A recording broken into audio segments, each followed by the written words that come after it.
I'd like to call our meeting of Greensburg City Council to order. I invite you to join us for the Pledge of Allegiance. I pledge allegiance to the flag of the United States of America and to the republic for which it stands, one nation, under God, indivisible, with liberty and justice for all. Heavenly Father, we just thank you for the many blessings that you've blessed us with, and we just ask that you be with us tonight and guide us in the direction of the deliberations of the business of the city of Greensburg. Amen. Thank you everyone for coming tonight. Appreciate it. All council members are present. We have a quorum. Are there any additions or deletions to the agenda? No, Mr. Administration, Council? If not, then I approve a motion to approve the agenda as presented. So moved. Second. Been moved and seconded. All those in favor, aye. Aye. Opposed? Motion carried. Only thing that I'm going to do it early in the meeting instead of at the last. We're blessed to live in the greatest country on this planet, and tomorrow we have an opportunity to exercise our democratic right to vote, and I just encourage all of you that haven't pre-voted yet to make sure you go to the polls and vote your conscience. That's what democracy is about. Please do that. Council member reports.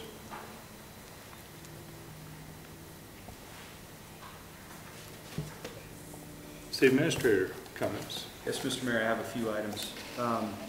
Just advising the Mayor and the Council that Mary Raysette has resigned from her positions on the Planning Commission and the Public Housing Authority. That was effective October the 18th. The term expiration dates for the Planning Commission are April the 30th, 2014, and the Housing Authority is December 31st of 2015. To date, we've received no nominations from either one of the boards as a nod to helping us fill those unexpired terms. I'd just like to ask Council that in your movements and contacts in town, if anyone expresses any interest, please advise them to contact staff. On October the 23rd, 2012, city staff participated in the sheriff's auction for property and receiving no other bids, the property located at 504 East Wisconsin was purchased by the city for $25. All of the other listed properties were sold that day. On October 25th, we welcomed the American Legion's National Commander, Commander Couts, during a meeting at the Scouting Cabin. I think he was very pleased to be here and to visit with us that day and to have an opportunity to speak with other veterans. And I think that Greensburg's blessed to be able to receive the commander. It's my understanding he only visited 2 sites in Kansas, and one was Wichita and the other one was Greensburg. And when he left here, he was going to Brooklyn, New York the next day. So we sent him off with a good Greensburg welcome. Included in your packet is an email that I received regarding the atrazine settlement that I've spoken to Council about previously. That email advised us that we had been approved as a valid claim on that process. The second document I've included in your packet is an article that I located while reading the KMU newsletter, Kansas Municipal Utilities newsletter. It had a link for an article regarding the atrazine settlement, which informed us that the United States District Court for the Southern District of Illinois approved a $105 million lawsuit in that atrazine settlement case, and it advises us that municipal water utilities will be receiving that settlement within a 90-day period. On November the 8th, the City of Greensburg here will be hosting a meeting between the city, H.W. Lochner, and KDOT. Director of Aviation Ed Young, he'll be in attendance that day also. Topics of discussion will include burying the power lines at the southern portion of the airport property, as well as future steps necessary to continue the grant funding. On November the 8th and 9th, Greensburg will also be pleased to host a delegation from Japan. It's a trip that's sponsored by the Office of International Visitors, U.S. Department of State. During their 2-day visit, our guests will be visiting with Greentown, representatives from Greentown, Mayor Dixon and the city administrator, BNIM and the superintendent of the schools, Mr. Darren Hedrick, Mary Sweet and the Kiowa County Hospital, and a visit to the Greensburg Wind Farm. And that's all I have. Questions, comments for Ed? Thank you, Ed. Time of our meeting for public comment. Anyone want to address the council at this time? It's not on the agenda. Again, thank you all for being here. Council, in front of you is your consent agenda, the minutes of the October 15th and the special meeting of October 22nd, and also appropriations ordinance 1891 for your consideration.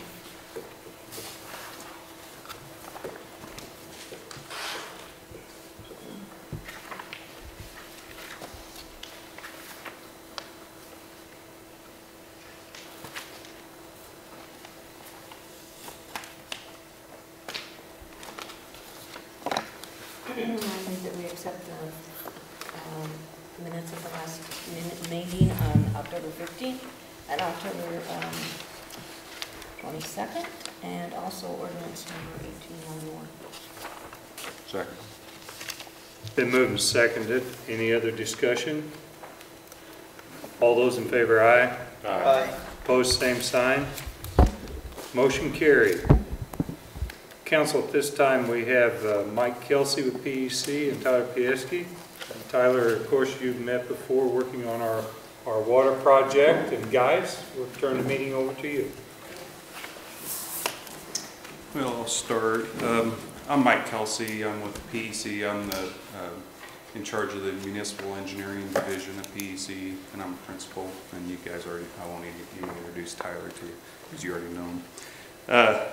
We've been talking to Ed about Davis Park relocation.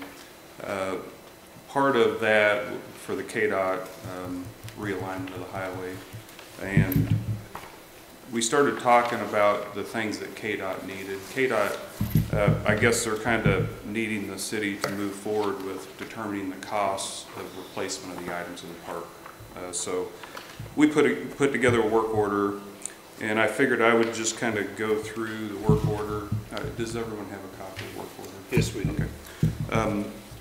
I'll just kind of start, and I'm going to really skim these real quick. If you stop me if you need to, you know, ask questions as you need to. That's why Tyler's here, to answer questions.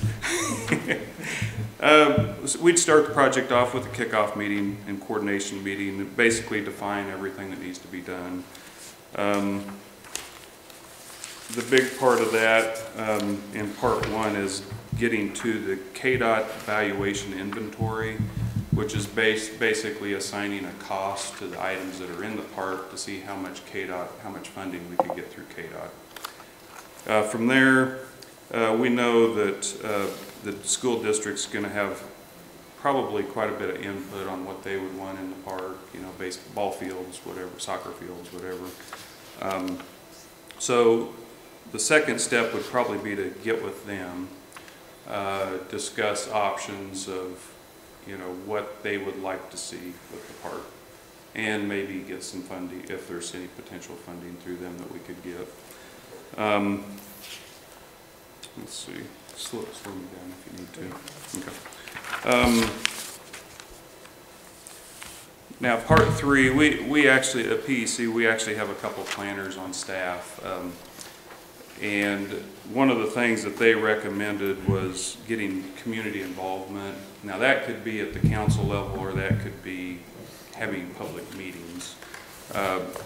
We actually have some pretty cool things that, oh, what's that? America's Funniest Videos, you ever watch that on TV? You know, where they, I don't know if they still do it, but he said, click your where you vote for it? Yeah, we have like 120 of those things. So when we have a public meeting, we can ask questions, and then the public can click, and then they compile that information. So they can kind of vote on what they what preferences they like. I think it's pretty neat. But kind of looking at, you know, items that, and a lot of this will come down to cost, but items that we could look at for the park. You know, there's, the parks I've seen anymore have skate parks, you know, they have a lot of concrete. They have splash pads like, I don't know if anyone's seen a splash pad. Those seem like they're really popular anymore. They're, you know, you have a pool, but you may be able to do something with a splash pad that may be a little cheaper than putting the amenities in a pool. A lot of options like that to review. But basically the community involvement would get feedback from the community. All those involve meetings and discussions. Part 4 listed would be a site review. Oh, and I should back up to part 1. Part 1 also included evaluation of potential sites for a park. So that would be, I mean, it could be 2 locations we're looking at, 3, 4, whatever. But that would be trying to find the best location for a park, also in part 1. Site review is basically the engineering part of the park where we're looking at what it's going to take to get water, sewer there, you know, what grading work, site work's needed, like paving work, access drives, things like that. And then configuration is part 5. That's basically working up the layout of the park with where the ball fields would sit, you know, where the pool would go, you know, any other amenities that we'd have. And the pool is one of those interesting things. We don't design pools. PEC doesn't design pools. That's a very specialized design aspect of a park, and so we would not be involved in the direct design of that, but we'd still be coordinating those efforts. I've actually been involved in that in another city, and it's just amazing how much money you can throw at a pool. You know, but you go through that, and that's part of getting to what you want at the end. If you want a water park, if you want a feature that drags people in from all over the place, or if you're just looking for a local pool where the kids can go during the summer, you know, a lot of things to look at regarding the pool, though. And then the cost development, getting the cost estimates together for all the options. And that would be looking at all the options available and then picking the best options. And probably a lot of this is going to depend on funding. Funding review will look at all available sources for funding. Implementation review, that's basically trying to phase out the improvements. And then we'll provide a report with comprehensive cost estimates in there. And I just wanted to point out the services here do not include any of the actual design for the park. It's actually the layouts and figuring out where everything's going to go. The bits and pieces come after the study's done, so just so everyone's aware of that. That's about it. You have anything to add? Okay. I did put costs on the last page of that contract. Total cost is $18,400 for the study. There's an additional $1,200, which is the cost to determine the replacement items from existing Davis Park, and that's for KDOT, and I believe that's reimbursed by KDOT. That amount would be reimbursed by KDOT. So are there any questions? Or?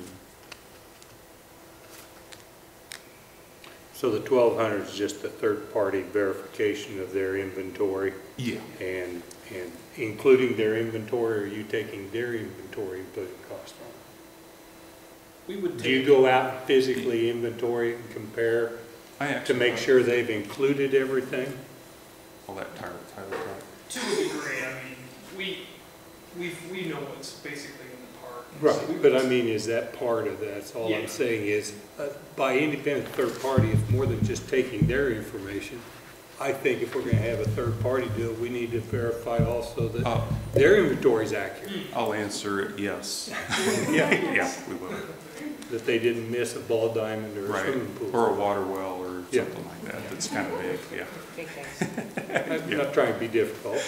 No, exactly. If you're gonna get down to the dollars and apples to apples, you've got to have that, Yeah, if we're gonna pay for it. well, and there are really two big aspects right now that we're looking at. KDOT with the cost and also future any land acquisition, because KDOT has some pretty stringent rules. In fact, I told you I didn't bring that book. Yeah, here's their acquisition guide. It's just like for any highway, and you got to follow the steps. You cannot get funding unless you follow the steps that KDOT outlines. So I haven't read that, but I borrowed it from the guy at work. I think those are the two big things really on KDOT's end. I think it's, to get the process going, this is going to be a very lengthy process. The property acquisition, just with highway jobs that I'm familiar with, takes a year and a half typically. You know, I don't doubt that the property acquisition would take quite a while, you know, depending on whatever site's selected. And just to clarify kind of, again, what this agreement would cover, basically it'd be two things. One would be to assign a cost estimate for the replacement of our existing facility, and two is more of a conceptual development of where, you know, what we want our new park, where it's going to be, but it wouldn't include any design level services as far as actually developing drawings or Right. anything like that. So Yeah, that would be in a supplemental agreement. Yeah, that's exactly right. It would get you also what you want in the park. Right. Yeah. But we don't know that until we know what KDOT's gonna do with this, correct? Right, yeah, it's So a our first chicken step egg is to thing, yeah. get this third-party deal taken care of. Right. Before we can ever start a design process. Yeah, yeah, that's exactly right. And we'll be in communication the whole way. If we get to a point as part of this study that we need to say, stop, we need to choose a different direction, we're not gonna keep working, and, you know, we'll wait, we'll see, we'll talk, you know, see what we need to do. So really, this is two phases. The first phase, number one, is the verification, the third-party verification of the inventory. Yes. And then phase two then is to go ahead with the public meetings, Yeah. the looking at getting input, possible It could- locations, et cetera, et cetera. A little of it could be side by side, depending on what, you know, we know that we don't know for sure right now that there's a time crunch, but like meeting with the school district, kind of getting some ideas from them, what they're willing to do, that part is almost a side by side thing, I would think, because we'd kind of like to know what they're wanting and what they're willing to give us also, if they're willing to participate in the funding. So you got potentially two sources there that we might want to start with. I guess one final question I would have would be a lot of the steps you've outlined as far as meeting with the school, maybe holding a community meeting to get feedback on any design ideas, would entail several trips to Greensburg. Now, in the past, in some architects or engineering agreements, the base fee doesn't include travel and things like that, but is all those trips, would that be included in the quoted price? Yeah, I actually put in there, I think, 4 trips total. And that was just to give you an idea. It may be 5, but if we do that, it's still in the fee. I mean, we're not gonna, if it's 20, we'll probably run a little more.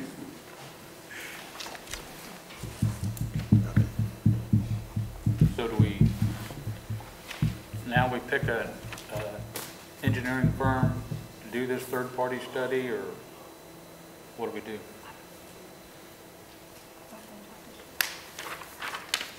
It's my understanding KDOT does request, or has requested that we get third-party verification. So And do we take bids on engineering groups to do this, or? If I may add a little bit there, and this is the same thing I to Erica about last time. With KDOT's request that whomever the city decides to ask to obtain those third-party numbers, they're also asking that that be the same company to go forward on our Davis Park project. So it is kind of lumped in together as far as KDOT's statement to me. They've also indicated on a phone call, I spent about an hour on the phone with Rob Stork from KDOT on Friday. Their interest is in finding out a lot of information about this independent third-party estimate.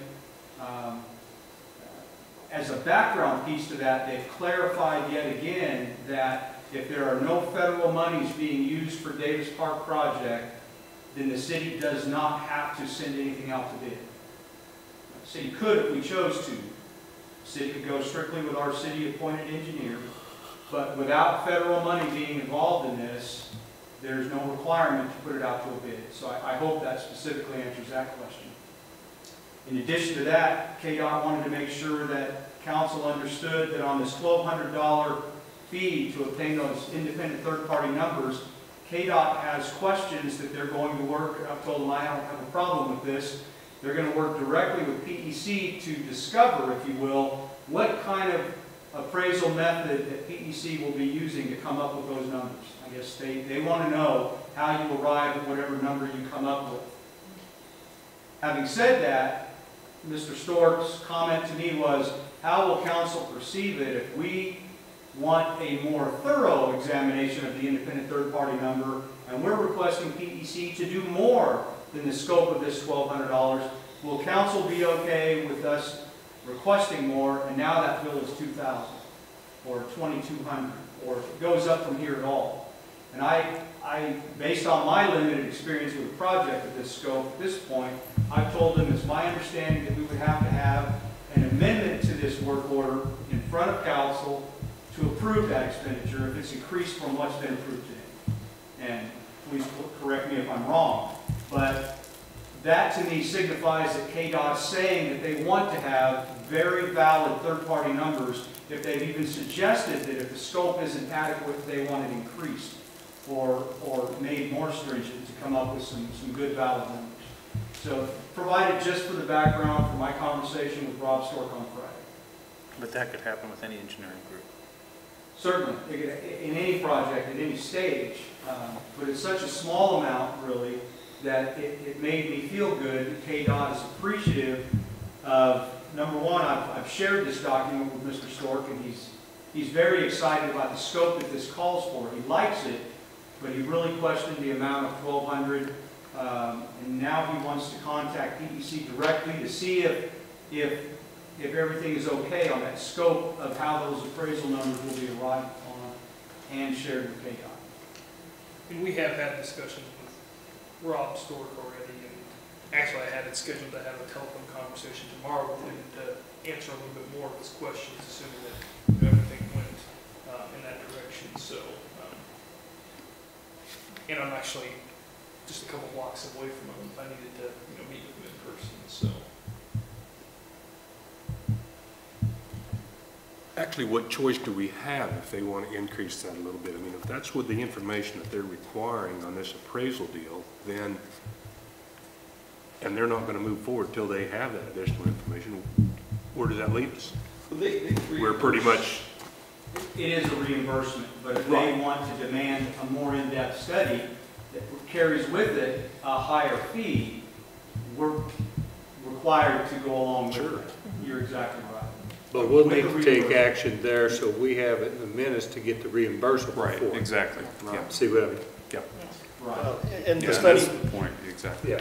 and conceptually, I agree with KDOT in that the study needs to be as detailed as it needs to be to make sure we're arriving at a fair price Right. for what we have. So, again, if you guys need to do a little extra legwork, that's what it takes. Again, at the end of the day, KDOT's picking up the tab anyway, so.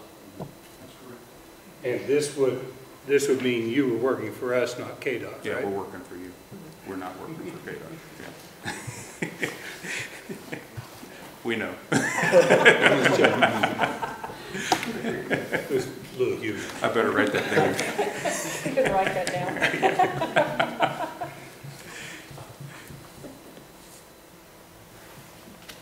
I have have to ask this question, Ed, is any of the 18.4 on here reimbursable through grant money? The best answer I can give you now, Mr. Mayor, is no. KDOT has told me that in an email from Mr. Stork that they are going to reimburse the cost of any estimate for those third-party numbers that they're asking for. Now, along with that, they've told me their executive staff has decided that they are moving forward with Davis Park. So eventually, it will be covered, but not immediately, is my best answer, based on conversations with KDOT. And the reason I'm asking that is on a reimbursable.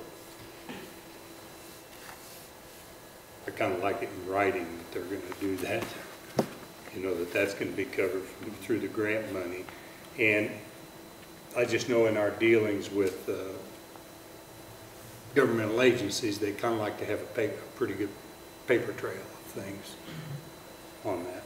I know eventually if they're going to totally at or above the level that's out there right now, funding, yeah, we'll get that back. I just want to make sure that the timing's right, that we would lose. I know that's not quoting the big picture, a lot of money, but you know, $1 here and $1 there, and all of a sudden you're talking money. In kind of a related question, again, the purpose of this valuation is arriving at an agreement with KDOT for compensating us for the park, which we're going to have to move because of the highway. Now, is that valuation just going to be based on the hard costs of construction of new facilities, or will we also be estimating the soft costs for engineering design fees to replace the existing park? Will that be included in our compensation and the valuation? Well, it will be included in the conversation. I don't know the reimbursable amount that KDOT's going to have, if that's going to include all project costs or just construction costs. A lot of times the funding through KDOT, and I'm not sure about this one, but it is there's a city match to it. And a lot of times the city match is the engineering fees associated with the job. Well, I guess depends on how you look at it. I look at this as more compensation for property and not necessarily a grant process. Whereas grant processes, of course, are you know, there's always going to be a local match. Whereas, again, the way I look at it is they're compensating us for property, which, again, we're having to give up because of the highway, which would be, again, a full replacement cost on that property would not only include the hard costs, but also any design work that needs to go into relocating it. Just question. Any design costs with the new improvements for a new park, that's what you're saying? Yeah. Yeah. I don't know the answer to that, honestly. It might be something for discussion. Yeah, it's a good question. With KDOT, Yeah. so. And I think some of this, I know Gordon will be helping us to look into. For example, KDOT's statement to me is they have a federal requirement to replace the park equal to or greater than its present value. So along with that federal requirement to replace our park, there's assumed soft costs of that park. So without being able to quote the direct answer from KDOT, the assumption could easily be that yes, it is included, but I'd like to hear that directly as well. Yeah, although you're trying to avoid a condemnation proceeding, if you don't reach an agreement on everything, that's where it could all end up. But the evaluation test that you're going to use in a condemnation proceeding is the same as they're trying to use here, and it's different than the measure of value that's being used with other people's property that they're taking private owners, because that's based upon fair market value prior to and after the taking, whereas for governmental entities, the law requires that they pay for replacement, not just fair market value, which obviously is going to be a lot more money for replacement cost than it will be for fair market value of that park. And I'm not sure exactly in that replacement cost what all things they would include in it, but I would think clearly that the cost of getting the new park would have to include some element of design. And to the extent that probably it's apples to apples, what you build to what you had, there's going to be more of it than if you change the whole context of it, I would guess.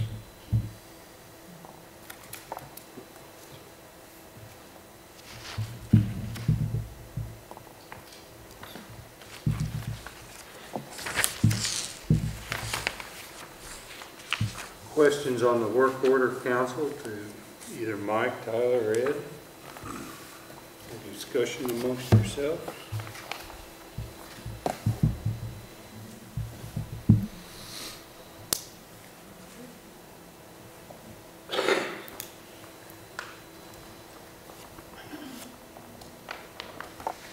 And again, if you feel that, as any time, we don't have to, the council should not feel that they need to take action on any item right away if they're not comfortable with it. The best then is if you're just not, I caution you always, it's best to table it for more information. But at that time, then you need to direct the administration of what information you need.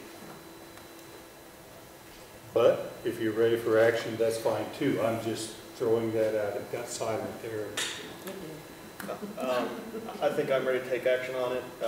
Again, we know this is coming and we need to move forward in preparing for the new Davis Park, so agreement looks fair to me. Is that a motion? Asking for one, Bob? Well, no, I was listening for discussion first. Let the council discuss. I agree with Matt. I think we need to move on with this. This is what KDOT requested from us, and we went to the steps to get these people here, and they give us a project description on the deal. I think we need to move on.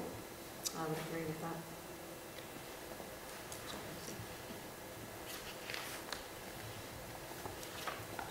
Erica or Rex, any comments, questions? Spoke mine.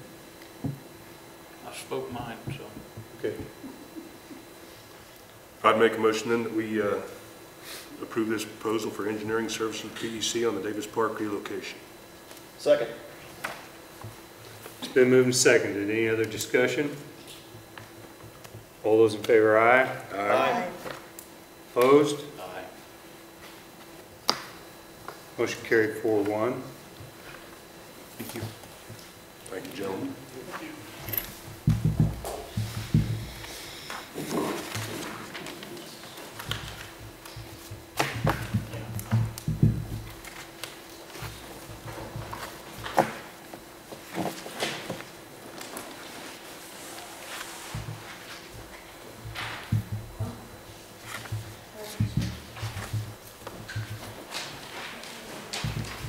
Council, next on our agenda is the public hearing for the neighborhood revitalization, which expires at the end of this year. All taxing entities in the counties have to agree to extend it for another 3 years.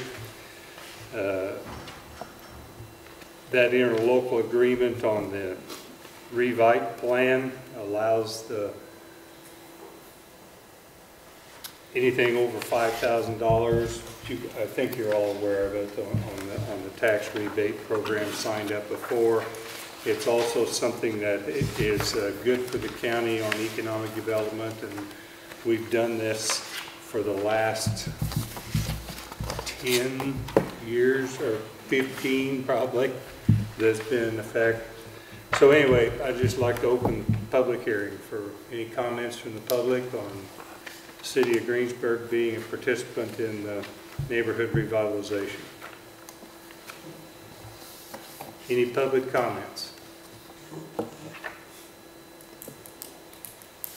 If not, then I'll close the public hearing to neighborhood revitalization. And now for your consideration, council, if you want to, with the ordinance 1024, to be part of the interlocal agreement on the taxing entities in Kiowa County.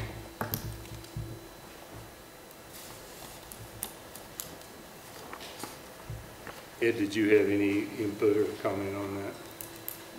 No, Mr. Mayor, this is pretty straightforward. I will add that I think it's a very good benefit to the City of Greensburg. In some of the discussions we're having with potential businesses, this comes up.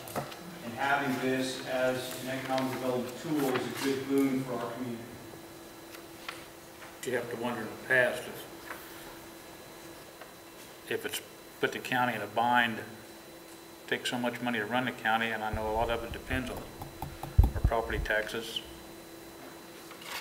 How much is, I'd like to have been nice to know from the county appraiser if it's put the county in a bind, not getting those tax dollars because of the abatement, if they've had to raise their mill levy to cover the county costs.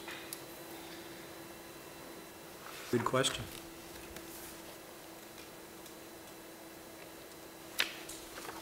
Well, one thing that this does, that, in my understanding, that you have to build something of a whole lot higher evaluation to even qualify for it. So, I mean, if you remodel your home or build brand new, you're adding to the total valuation of the county and the taxing entities. Now, Rex, you're exactly right. Where is that on there? But it's one, you have to invest money in the county to get anything back. But that's a great question.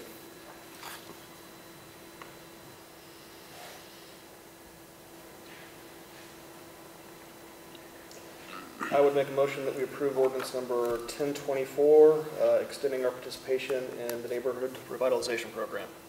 Second. Been moved and seconded. All those in favor, aye. Aye. Opposed? Is that Motion. roll call ordinance? Oh, yes, excuse me. You're exactly right, Matt. Thank you for correcting me. I was moving right along. It's been moved and seconded. Roll call vote.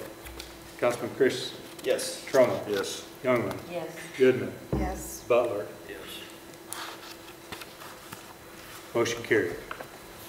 Council, this takes all of your signatures on it. Christie, do you have a copy that we could pass up here as we move on through our program to sign to save us at the end of the evening?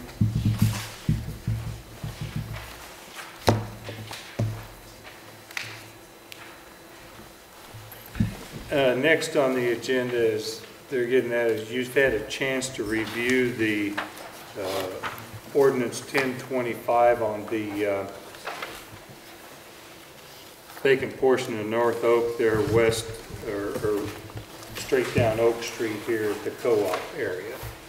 And I'll let administration address that. Council, this is an initiative that was brought to the city by staff at the co-op, and this has already been examined by the Planning Commission and approved and forwarded from the Planning Commission, recommending approval to vacate that section of the street on North Oak contained within the co-op's accepted boundaries. I think staff would recommend approval. Is there any utilities in there, any buried water lines, anything like that? Nothing that Mick or any of the city staff are concerned about. They'd still have access to anything, and I can't recall what Mick had told me is there, but he's not concerned about the vacation. And I contacted Kansas Gas, and they don't have anything through there either. It's behind you on the screen also.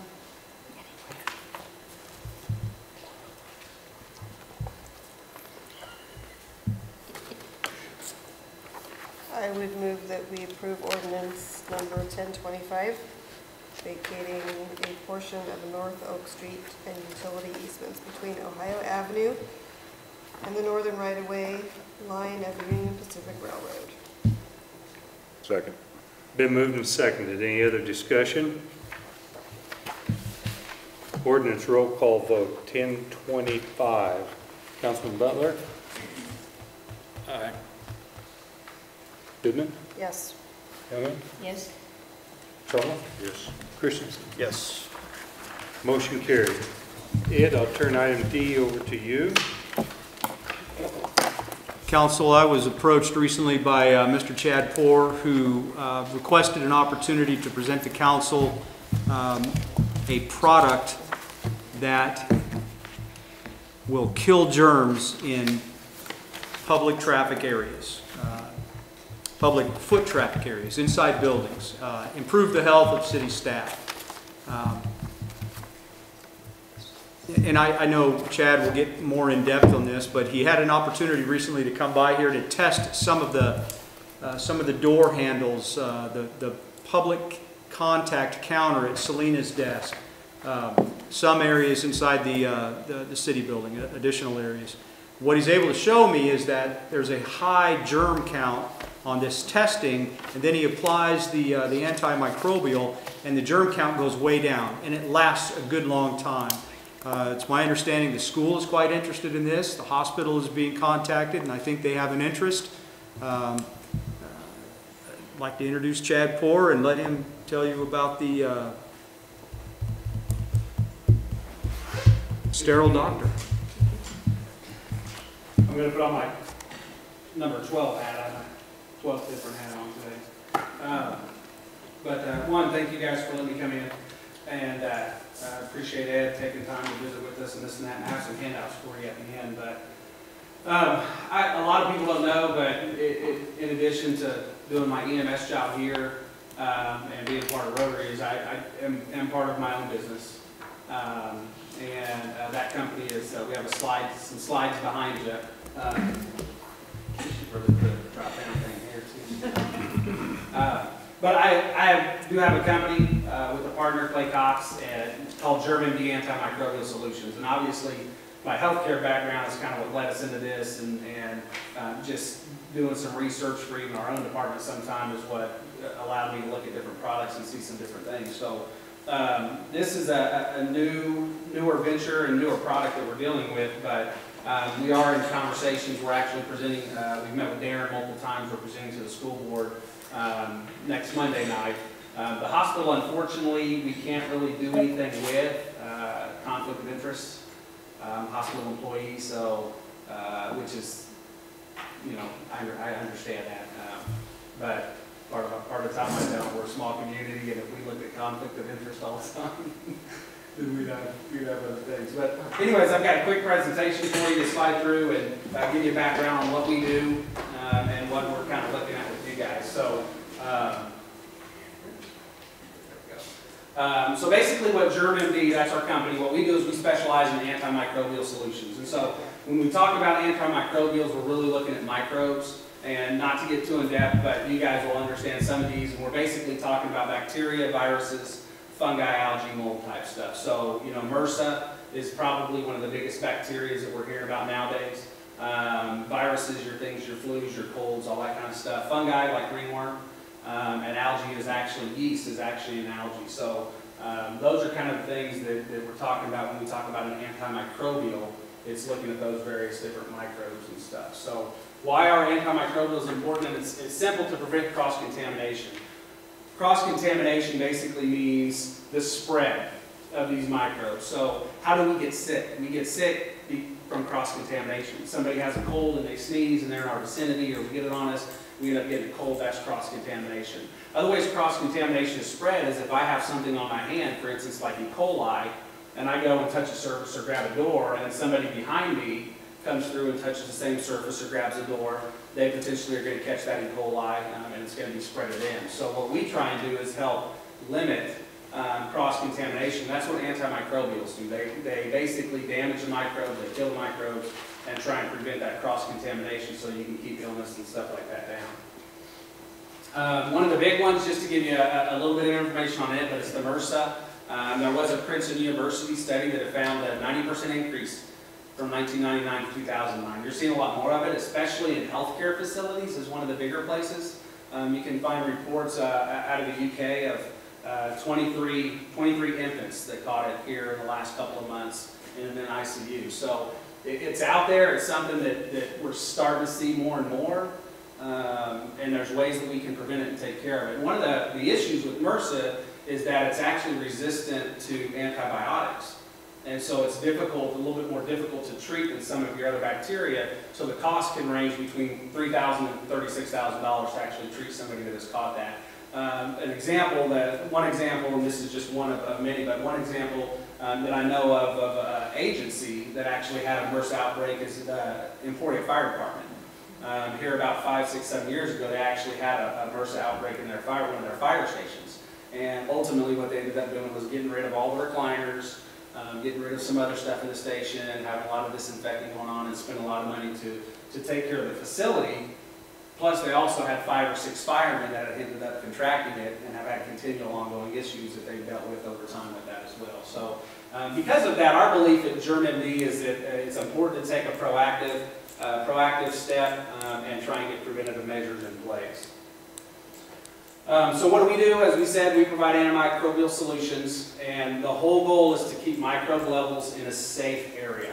That's what we're trying to do. We're trying to take those microbe levels, make sure we know where they're at, look at high-touch areas, keep those down in safe levels, not because we're going to completely get rid of the illness, but because we can maybe limit it some, and we can maybe prevent the spread of it a little bit. So the product that we use is a product called Sterile Doctor. That's how we do that.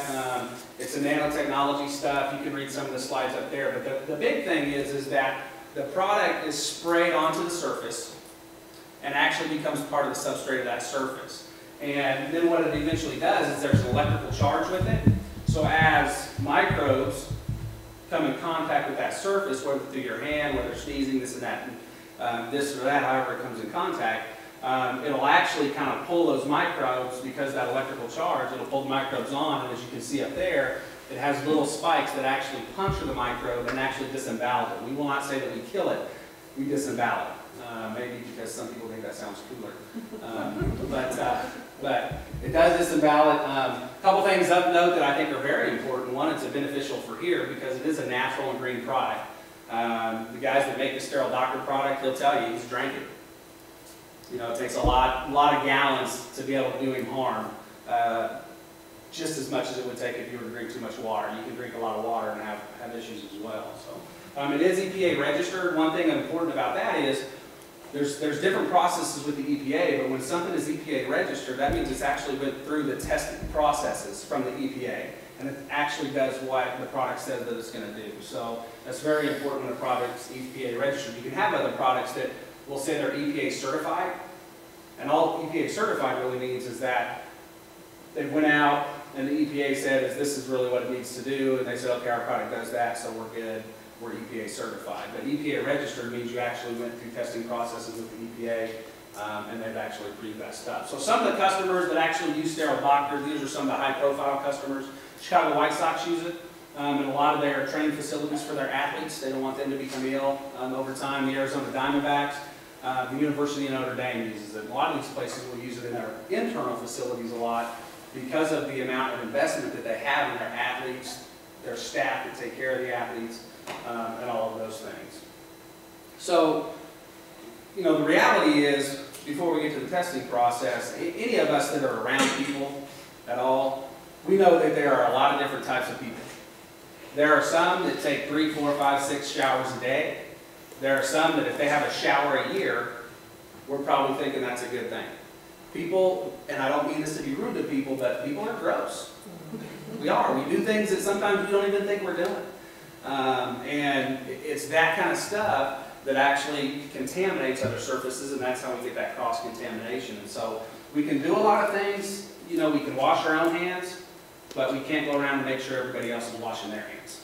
And if we did, then it'd be great. We wouldn't get sick, but we can't control that. So what we do testing-wise, Ed talked about, we came in and did some tests. So what we do is we test ATP levels. And ATP is adenosine triphosphate, which we all have inside of us. It's basically energy. And so what we can do is we can test the surface for ATP levels, knowing that live microbes have to have some type of energy. And that's why we test the ATP part of it. If it's got ATP and we're picking a lot of that up, we know that there's a lot of live microbes in the area. We don't differentiate on a surface, whether it's bacteria, virus, fungi, mold. We don't differentiate that. We just test the ATP count so that we know and can see how much is there. So levels we use, 0 to 90 is a safe level on our machine. 91 to 115 is marginal, and anything greater than 116 is in need of sanitation. That's an area that we need to be cleaning and making sure that it's disinfected and stuff like that. So to give you some examples, we did do some testing in City Hall. The door handle, which is the one going into where I can go pay my city bill. As you walk in, you have 2 doors. It's the right one. The right door. That's the one that we tested first. It came back at 225, which is a fail, which which actually I will tell you, even though it's a fail, it's really not a bad fail. I mean, some people will say anything over 116 is a complete fail, and it is. But I've seen fails that were a lot, significantly, thousands higher than that. So, but that was a fail. We sprayed it with our short-term product. While we were still there, we sprayed it, let it sit for a second, retested it probably 10 minutes later, and came back at a 13, which is within safe levels. Now the goal is, and what we do is we don't want to just spray it and let it come back 13, and then walk away and have somebody come and sneeze on that door handle, and then it's right back up. It defeats the purpose. So what our product does and what we do is it's a long-lasting product. So once it's sprayed on that surface, it doesn't matter if somebody comes back in and sneezes on that surface, it's going to continue to fight the microbes that are new coming onto the surface and keep those levels down. We tested the front counter, and that was basically Selena's counter, the top part of it, not the lower part, but the top part. It came back at 137, which was a fail. The other thing, and I didn't put the number up here specifically for a reason, we tested one spot somewhere on that table that you guys sit at. And this is a few days even after the table was used. And it wasn't real bad. It came back slightly over 200. So it was a fail as well. So even an area that is not used a lot, you know, if it's not treated and things aren't being done right, you know, it'll still keep those microbe counts on there and this and that. We tested the big well. Stacy and I had a conversation about the big well a little bit. We tested the big well, and we only did it in 2 spots. We had 3 total tests, but we did them in 2 spots. The first one was you have the drawers on the upper level that you can kind of grab a little black piece and pull it out. And one of those drawers is the Tornado Mitts drawer that has some of the mitts inside of it. And so we tested that little black handle on it, and it actually came back. It failed, but it was only a 172, so it wasn't a super bad fail. But then we went down to the bottom of the well, where temperatures are a little bit different, and knowing that everybody that comes in, that goes in the well, probably goes down to the bottom of the well. And so I put the second picture up just so in case anybody had a question where we tested. But when you come into the bottom of the well, you've kind of got the little half circle right there that you can turn and then look out over. You have 2 different rails there. You have the top rail, which is the very high one, and it's a flat one. And then a little ways below it, you have a circular rail underneath of that. So we tested the top rail first. That one came back at 354. The circular one on the bottom came back at 794. So that one's getting a lot higher now. And what that is just, we can't control who comes into the big well. We're glad they're giving the $8. But as they go down, you know, we're not going through, and that's not, it's really not beneficial to you guys to have somebody every single day or after everybody goes down to clean every rail. And you can't. You can't do it as somebody goes down, let's go clean it. Somebody goes down, let's go clean it. It's just not cost effective to do that. The last place we tested is the business incubator. And there's some good stuff in the incubator that comes out of that. And that is the first thing I wanted to test because I wanted to see if they work or not.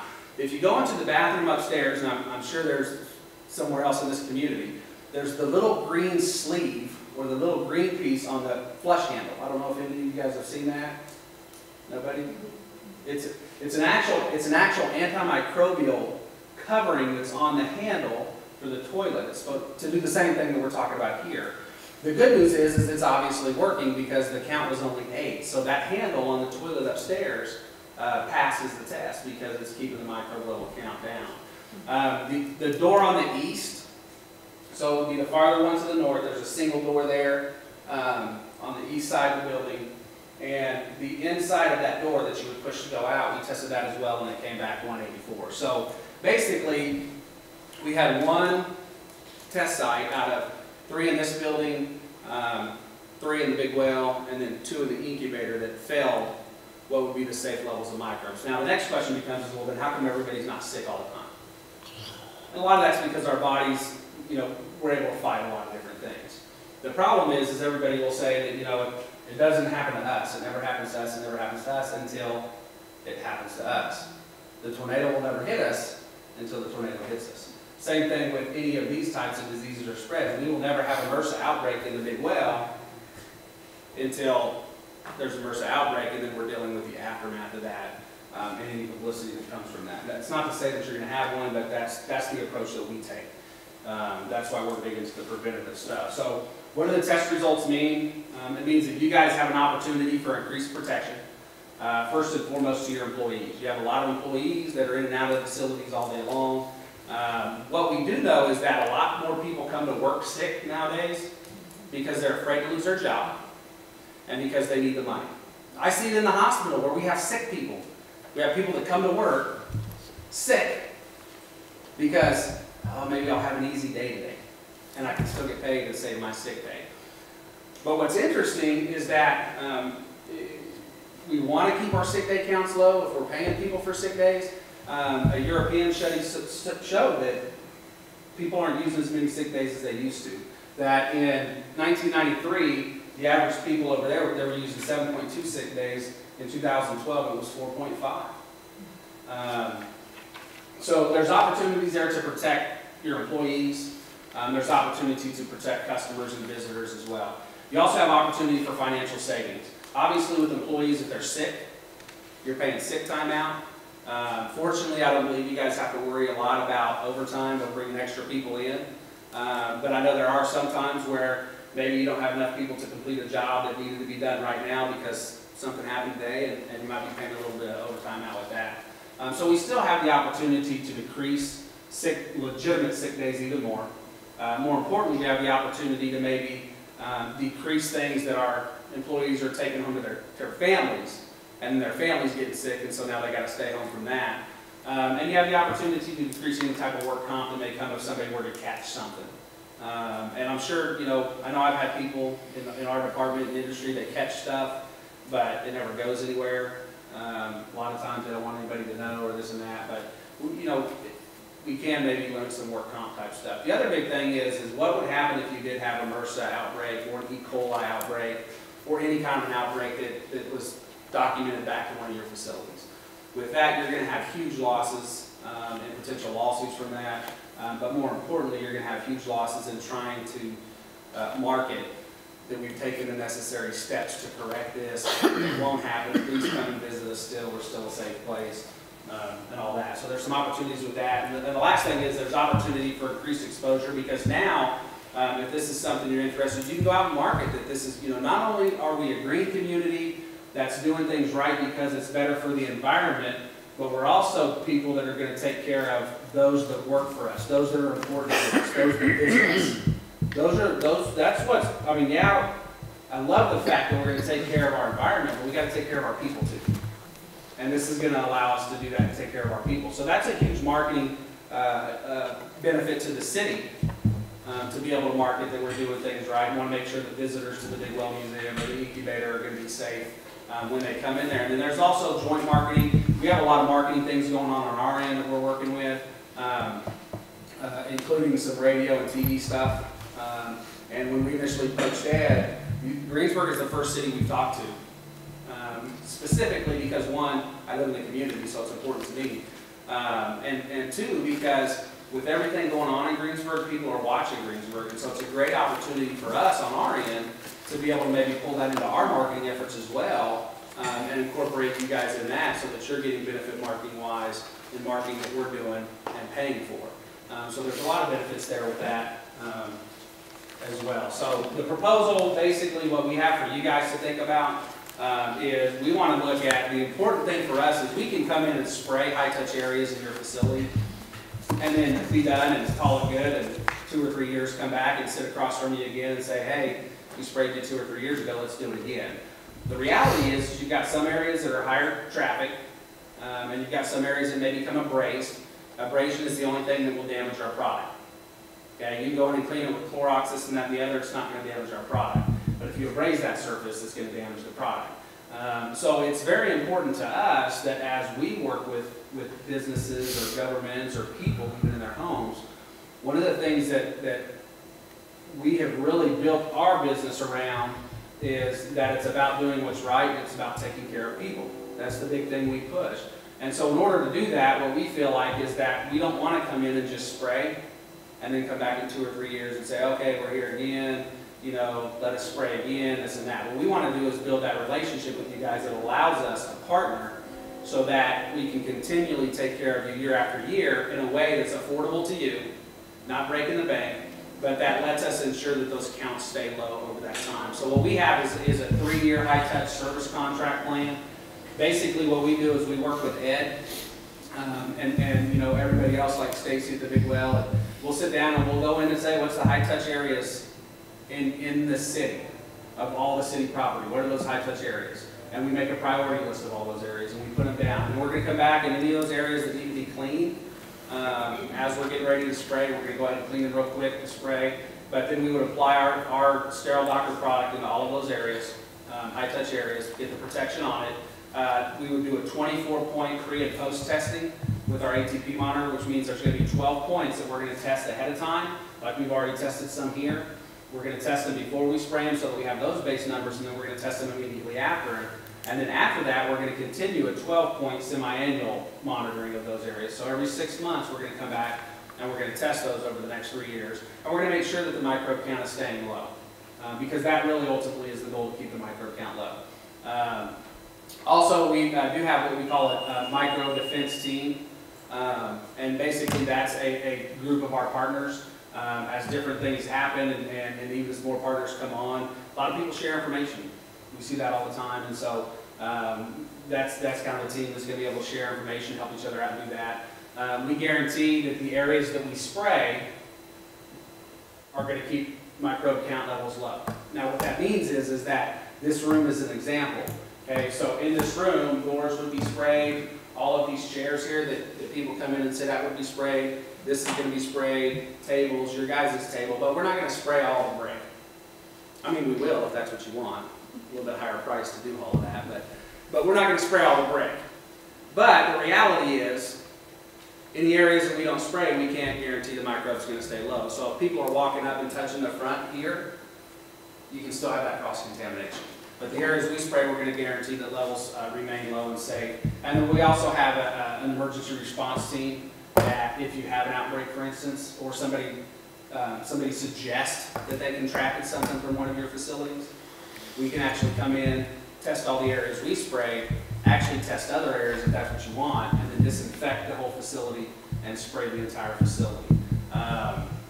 So we do a three-year contract type of thing is what we really, because that's the long term, and that ensures that we're staying in your facilities to make sure that those levels are verified that they're low. Any areas that get abrased, you know, if we go into the bottom of the big well and kind of some paint's been chipped and you can tell it's been abrased, this and that, we're going to test it and we're going to spray it again. And that's part of our service contract, is to make sure and do that so that we can keep all those levels low. So the big thing is a lot of people sit around and they say, well, how much does this cost? Well, the important thing is that, one, the product's amazing. I'm not federal. What was that Bob said? He was talking earlier about paper trails and this and that. We're not a federal or a state agency that you'd be working with, so we're a private agency, so we would want to take care of you and not look out for our own interests. We want to look out for your interests. That's important because that's how we build customer base, is by taking care of customers. So we're not worried about protecting ourselves as much as we're worried about protecting you guys. So, you know, there's a lot of different options, but basically cost-wise, what we're looking at is like $250 a month. That's payable flexible however you guys want to do that. You can pay it one time up front, you can pay it a month over 3 years. One thing I will tell you is this does not include the parks, and that's my fault. As we were sitting there talking about different things in the city and listed them, and you'll see the list next, I didn't even think about the parks. This is a product that can be sprayed outside on the park stuff, slides and everything else that kids are running to at the park, and it's still going to work. Even when it rains, it's still going to stay there.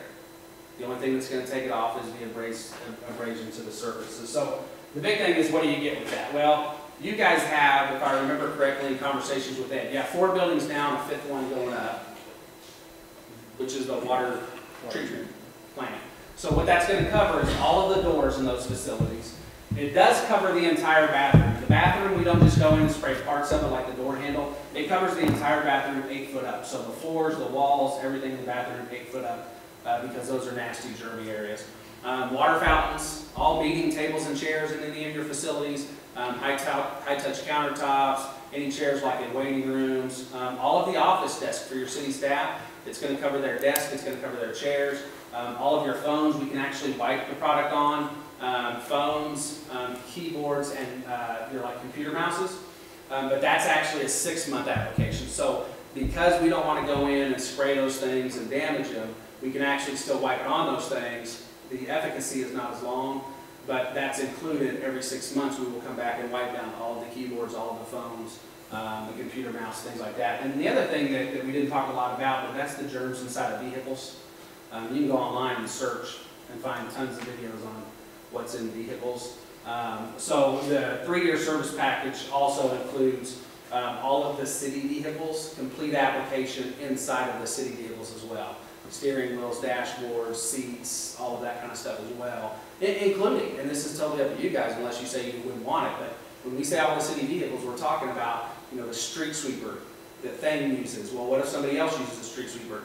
This includes us going into the street sweeper and spraying the seats and the steering wheels and all that kind of stuff to make sure that you know, if they're jumping out and grabbing things, they're not bringing it back into the vehicle there. So I think that's basically what I have. The biggest thing for me is, you know, we're here to take care of people. Obviously, we're not a, you know, multi-billion-dollar company by any means, but we are a company that's driven by people. That's what we do. That's what we want to ensure.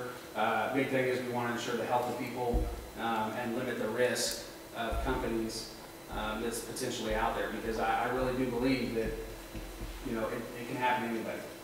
It can happen to anybody, and so if we can get ahead of it on the front end and do that at a cost that's fair to everybody, then it's going to benefit everybody involved. So I will pass these out and then stand for any kind of questions you guys may have.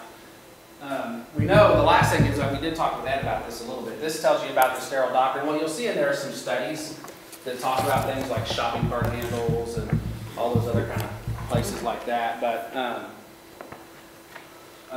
But there's a specific reason we're coming to you now as well. And we know we're at the end of a year, which typically is at the end of a budget year, and so we've had some conversations with Ed about that. It's important for us. We want to try and hit before the cold and flu season really takes off. And so one of the conversations we've had with Ed is the understanding and knowing that, you know, budget cycles with government agencies are real different. What's left sometimes, what they have, we get all of that. And so we're committed to working with people on a manner that fits with them. So if it's something you guys are interested in and want to move forward with, we're willing to even go in and say, okay, if this is something that has to wait until next year, or maybe part of it next year, and part of it the next year, and part of it the next year, we're completely fine with all of that. Our goal is to be able to say, if you're interested, let's move forward and let us get in and get things sprayed on the front end before cold and flu season hits, and then maybe kind of capture it there. And then the rest of it's stuff that can be worked out. Those are mostly just details that can be hammered out later on. This price is $250 a month. That covers everything up there that you listed. Yep, yeah. And we threw the 5th building, and we went ahead and factored in, I know the 5th building, and I don't know when it's going to be done. And so we have no idea, we haven't even been in that. I don't even know what it would entail in there, but we based most of it just off of the other 3 buildings. Matter of fact, I've only been in the one on the north side of town a little bit, so we just kind of guessed on a couple of things in there. But it's based mainly off of these 3 buildings, and then the other 2 just thrown in, and all that other stuff up there. So yeah. And we would be back testing. You know, one of the things that, and I think Ed might have been the one that brought it up, was it's very difficult sometimes when you're looking at things to go, you know, I don't see the end result, or I don't see the, you know, I know when I was sitting on school boards, that was one of the things sometimes, I can't see what it is you're selling. I mean, I hear what you're saying, but I can't see results. Well, that's where the testing comes in. That's the nice thing about the testing, is we're going to be able to come back in, like I said, every 6 months we'll come in and we'll run tests, a 12-point test on 12 areas, and those are results that you guys are going to get reported to you. Hey, we found this, or maybe this area, for some reason you had higher traffic and the numbers weren't where they needed to be, so that area we reapplicated it and did it again to make sure that we keep those numbers down. I have another question. Do you have, or is this available for an individual?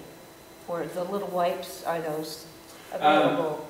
Actually, we're working on a couple, you know, couple of things we're working on right now is, one, we do have a short-term product as well that comes in a 32-ounce bottle. And that actually is something that, you know, if the city's interested in that for some of their cleaning guys or just touch-up spots, that actually, yeah, is available for individuals. We actually, with our long-term product, we can come into your home, we can spray your restrooms in your home, we can spray your kitchens in your home, we can do however much you want in those applications. We do have wipes that the company is working on now, Sterile Doctor, and hopefully those will be out in the next 4 to 6 months. One thing that a lot of people don't know, I encourage all of you to go home, and if you use wipes at home, whether it's Clorox wipes, Lysol wipes, any of those, I encourage you to look at them.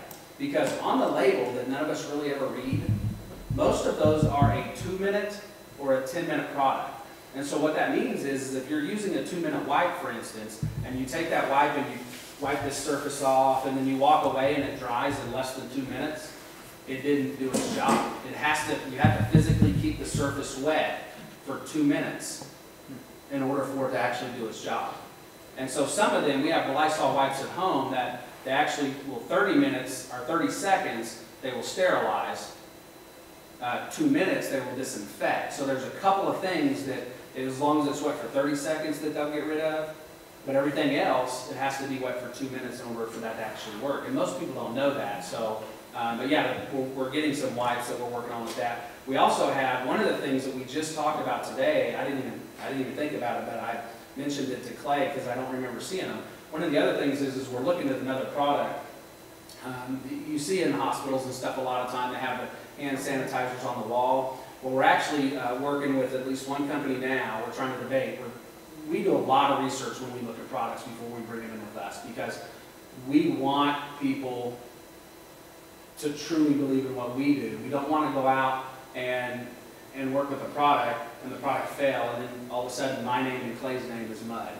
And so we're evaluating 2 products right now that actually one thing we discussed was the ability to maybe put into our 3-year plan. It would increase the cost some, but to actually be able to put like the hand sanitizers up around your facilities as well. But the products we're looking at are actually like 4 to 6 hour products. So if you put your hand on the hand sanitizer and get a little drop and rub it in your hands are actually going to kind of be protected for 4 to 6 hours.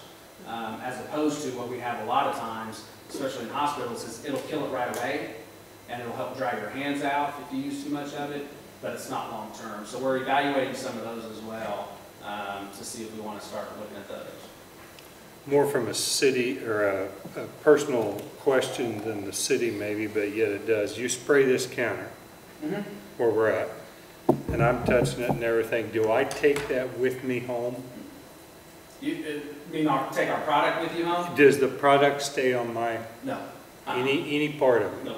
Because it kills molds, but it'll also kill yeast.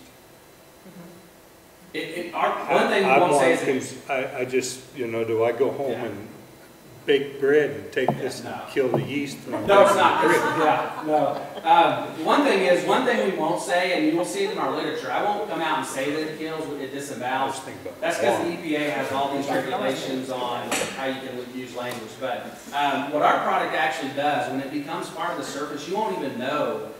So it's not transportable. No, it's not a coating. You won't even you. know that it's there. Once it dries, you won't even know that it's there, and it won't affect anything else. Now, if you were to take it and spray it directly in your hand, and rub your hands together, then it would. Answers my question, Chad. Which I did that, I think, after I shipped somebody's hand 1 time. Questions for Chad while he's here?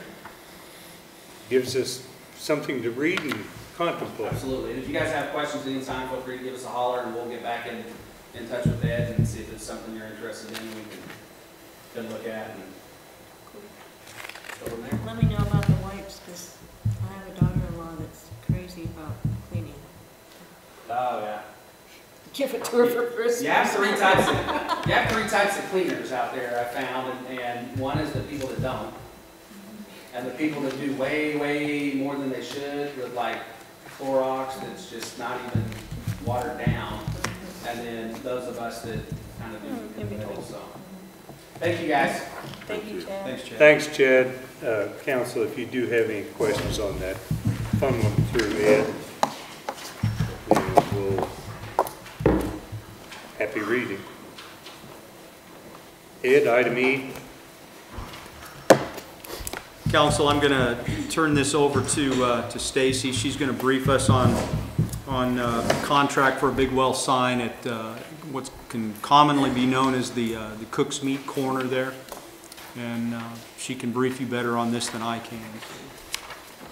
For the last 6 months or better, I've had conversations off and on with the Hardiners about the pole that's still existing there on the corner at the Coos parking lot, about putting a big wall sign up like there was similarly before the tornado. And we have a lease agreement that you can have copies of for that sign at $10 a month for 10 years. And this is the rendering that you also have in your packet of what that sign will look like. The luminous neon has been, we have funding available out still in the big wall project, and that's been approved through USDA to have this sign through that funding. That's pretty much it. You have the information. If you have any questions, I'd be happy to answer. Yes. On the specs, it says that it's internally illuminated.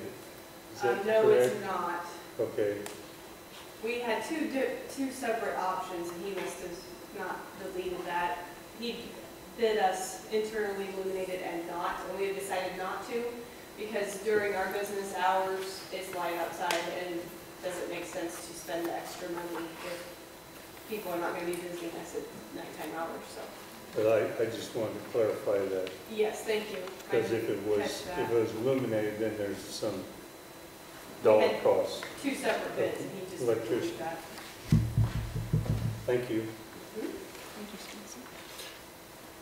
When it says flex face, is that plastic stuff that wraps it, or is this Yes, an acrylic? Or? It's plastic. I should have brought. I have a sample. It's very flexible. It's almost kind of like a fabric mesh inside of it, and it's very durable, very long life. Like the oil field right by the golf course on the north side. What is it? They have a box sign up there. Apache Services? Yes, their sign is that type. Is that utilizing the post that's already there on the corner? Yes. Mm-hmm. It would be painted and make it look a little nicer. It is right now. And is that part of the $10 Yes, that's a part month? of the bid as well, yes. And just for clarification on the funding, USDA would cover the cost of the sign, but we'd be responsible for the lease. Yes, that's correct.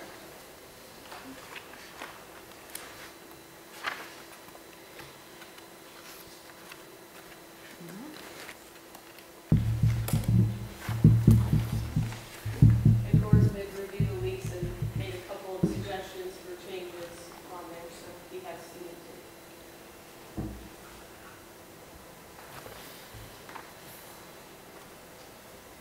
too. Did I miss in here? What's the cost of the sign that's reimbursable from FEMA?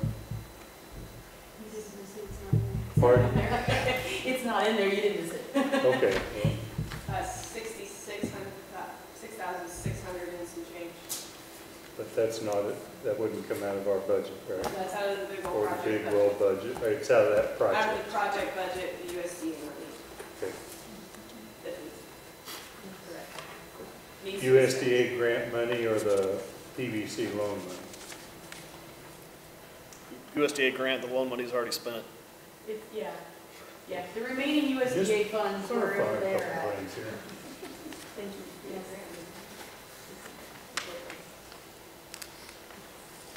Well, I think it's a great idea, and I know I get asked a lot less, even just with the KDOT sign on the highway, where's the big well at? So I would move that we approve the lease agreement with Hardinger Construction for the sign at Sycamore and Kansas Avenue. Second that. It's moved and seconded. Any other discussion? All those in favor, aye? Aye. Opposed? Motion carried. I guess for your, For your Beck signage, you have most of that information. A few of the things came in later this afternoon. You all have copies of that. But it'll also be on the screen. I've had conversations with the Gleaner family, Paul, John's brother, and Jay Wynn and Wyland, about the text on the sign and location. And I also spoke with Todd Whipple, the artist. And they've all reviewed both the sign itself and what it says, and approved that, and then also gave kind of their suggestions as far as location. And specifically talking with Todd Whipple, the artist, he really desired that, I know the council's talked in previous meetings about some possible solutions for where that piece overhangs on the east side, and he really did not want to see that happen at this time. That he didn't see that as a fitting way to mitigate a possible scenario there. And he really thought that the south side where the parking lot is and that sidewalk begins seems like the most logical place. On the north side of the sculpture, it already kind of gives a description of the sculpture itself of what that memorial is. And then on the back side, where people would be parking and approaching more from that area, I think just looking at the traffic that we see on a day-to-day basis, it makes logical sense to have it right there. And so they were all in favor of that location. You also have a kind of a rendering I put together of what that sign may look like with some photos and the text, which again the family and the public will all help to contribute to and review, and they all think it's good. So we have 3 bids for 2 of them are for similar style of signs, the more pedestal type with a flat panel on the top and a post that are 18 by 24 inches. The one from Luminous Neon is $981.80, and that would be installed by city staff. They would just fabricate the sign and deliver it to us, and then city staff will be able to install that. It'd be a pretty simple installation, just digging a hole and putting some concrete. The material they use, Nathan from Luminous Neon said it's a very durable material, and this sign over in Dodge City, if you've been to, I believe, is it Wright Park where they have the 9/11 memorial? This is there, and it's been there for some time, and he said he's seen installations of this material that has been there for 10 plus years, and it still looks like it's brand new. So it holds up very well to weathering, and he gave me a link to the company's website, and I looked at it, and I think I included some of that information. They do have a warranty, and it is a very durable material that will withstand weathering and possible vandalism, things like that. The second bid is from Commercial Sign, and a similar type sign, less cost, I think it was $325. I think it is a thinner top than the Luminous Neon sign. This company has done similar installations in Burlington, Colorado, several signs around the park areas, and there is one that we had a picture of. It's very similar style with the pedestal top and single pole. And again, this would be city installation, so their bid does not include installation. It is just the fabrication and delivery of the sign. And then the third one was another option of more of a granite or stone installation. And I got a bid from Pratt Monument, and there are a lot of options with this type of sign or marker. And so this bid isn't really a hard number. She gave me a pretty ballpark figure, but yet that could go up or down depending on basically how we want to install. This includes just the piece of black granite, and I had sent her a rendering of the text and the images that we were interested in putting on there. And so by using that, she said it would need to be 36 by 24 inches. That's what she bid. And that's just for that rectangular piece. Any additional sort of a footing for it, if it had another piece that it rested on, or if it was installed in, say, like a brick wall or something like that, that would be additional cost. But their laser etching process, I'm sure most of you have probably seen headstones or other markers that are this black granite. The images really can turn out very nice. The one that she did have a question about was the one that has all of the like family members. We would probably not be able to use that image because it's so small with all of the faces. We have to either just delete that one or find another picture to use. So those are the 3 options that I've researched, and I think that's all the information I have for that one. So if you have any questions. Stacy, would you clarify again the location that they preferred? Towards the south where the parking lot is. So closer to the building. Museum. Yes, the parking lot comes through there on the south side Going back to it, yeah. There's 3 dots on the map, and it's the one further to the bottom here. You can see where the sidewalk comes up towards the sculpture, and you might point out where the sculpture is there in the middle. That is it. And so the parking lot, kind of where the parking lot is, and that sidewalk begins as you're walking up towards the sculpture.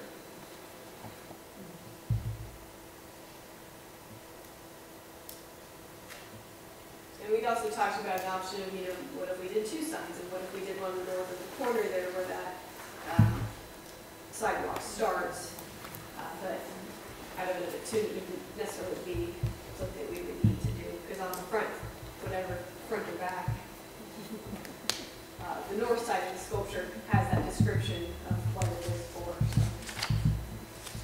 We do get asked in the museum almost every day, who are these Fleenerbeck people and why are they important? And so I think the signage ongoing will be very important to have for people to understand why that's there.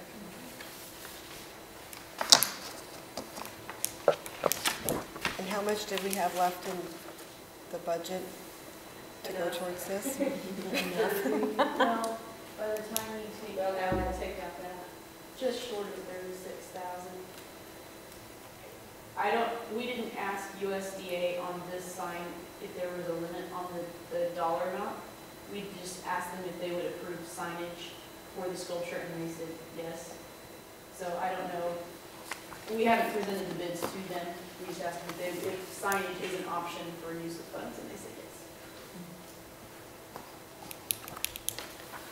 Well, I know I was pretty vocal about this last time, and I definitely do prefer the granite look. I just think to go with the building that we built a wonderful museum over there, and if we're putting signage out there, it should go along with what we have at the building. But I am much more okay with the pedestal sign now that I know that it's not going to be right next to the actual piece of art. And that was something I really didn't want to take away from Todd's sculpture, and in conversations with him, we wanted to complement and be able to tell the story without taking away from it. This is just my opinion, but on the pedestal, I think it's easier to read all of this and to understand what the sculpture is about than if you tried to put that all on a piece of granite. To me, that's more difficult to read, depending on, especially if it's sitting on a pedestal or on a platform or whatever. Now, if it was in a sign, maybe that was Off the ground. up off the ground a little ways, and it had, maybe it was in a brick thing or a cement thing or whatever, that might be easier. But to me, this is, pedestal thing is much easier to read. I think with the granite, then our next question, should that be your decision, would be installation and what that would look like. Yeah, because I think, 24 by 36 still isn't huge. You're going to want to have that elevated so that people can read it easily. And it's, the cost of getting that huge chunk of granite up around, comfortable reading height is probably not going to be inconsequential. It's going to be pretty expensive to securely hold that. That's something we have to consider too. Whereas the mounting for the other signs is more or less included, correct? We just have to set the post or. Yeah, just set it.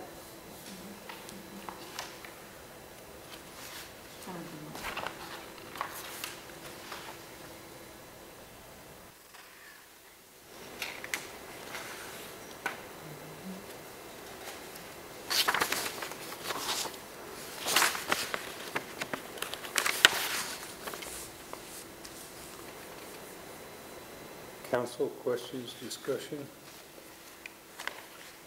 Stacy, did you say that with the pedestal type as opposed to the granite, that the picture would be on the pedestal, the podium type? Yes. That they would be tough to do on the granite? She said that on the granite, she could do the picture of Weaver and Emily Fleener and the one of the house. But the bottom one at the dedication with all of the family members, we would not be able to do that one. We could, either select a different photo or just not use that, just have 2 photos. She did bid that though. The estimate was with 3 photos and the text. So whatever those photos might be, she did say 3 images and text. It would not be able to do some of the layering, like on the rendering I gave you, had the sign kind of behind the text that you could do on more of the pedestal sign where you can have some layers with the images behind it. Obviously, you couldn't do that so much with the granite, but.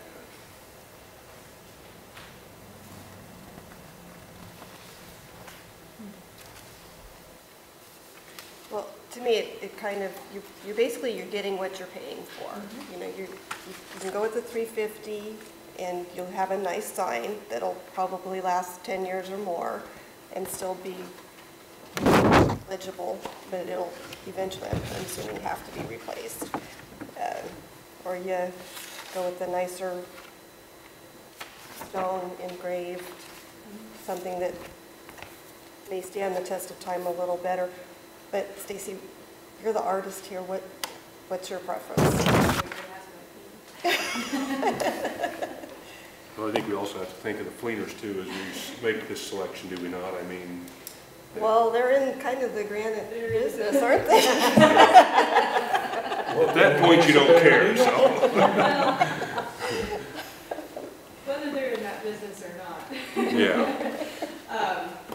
My personal preference, I think that the granite is very pretty, but I think it looks like a headstone marker, and that's just my personal preference. I think, yes, it would stand forever, and that's in talking with, we got from Pratt Mining, and that's exactly what she said, that it would last forever. And we wouldn't have to worry about maintenance or anything like that, but I think, I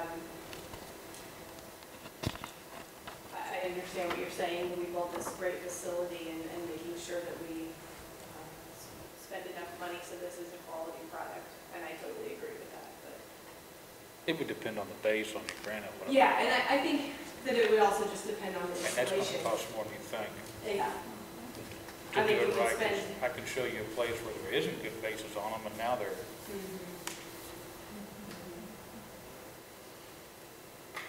Yeah, if you did the granite thing, in my opinion anyway, it needed to be installed in something that's like a, I'm thinking of a church sign, you know. Yes. That it's tall enough to read from a distance, but yet it's enclosed in something that's standing up. And Well, even like something like a brick wall or something like that, and then it's on that. And yes, yeah, that's what I was thinking. I just Googled flat granite laser etched, you know, and see different images, and there's so many options. And again, that would just kind of depend what you were interested in, and that would be an ongoing discussion, I think. You know, with the location with the pedestal, it would be set back far enough where we don't have the concern of kids running into it. Or somebody backing into it with their car or something. Yes, yeah. That could happen with the granite piece too. Yeah, sure. Absolutely. That'd be something to climb on. I mean, whatever. I'm just talking about the tip Yeah. of it. You know, but I could see if Well, it was a wall type thing. I'm just throwing something out from my vantage point. I like the pedestal because I can look down at it. I hate getting on my knees to try to read something. I think that's Sanders' point, is it not? Yeah. The Yeah, farther I mean- down you get to reading, the And If our harder. granite was high enough, I could see it fine. A vertical Flat. surface as opposed to more of a Most people 45 are degree, I mean, like Well, I'm this. just telling you, there are, I mean, it's gonna be 88 height, I know, you know, for a wheelchair, but, you know, something that's hip height-ish. Stacy, did you see much difference in the quality of the sign between luminous and commercial? Just the images that I saw, it seems like On the this- one for yeah. commercial outdoor seems thinner. The image that Nathan sent of the one in the 9/11 park at Dodge, it seems to be a thicker base. Yeah. But that could just be to reinforce the slat there. I just know Nathan provided me with the website to this product, and in doing a little reading about what they use, it seems to be a very durable, good product. I don't have that same information for commercial outdoor, so I can't really say. I mean, it is a $600 difference, so you wonder if you're talking apples to apples there. pole on on the commercial sign is smaller than the pole from Luminous Neon.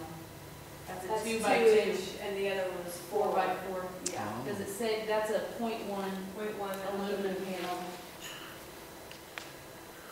It doesn't say on. Yeah, this. luminous, Yeah, it doesn't luminous say. is 2 foot by 1.5 foot. They both are, aren't they? Both signs are 18 by 24. Yeah, By it 18. doesn't say the material depth.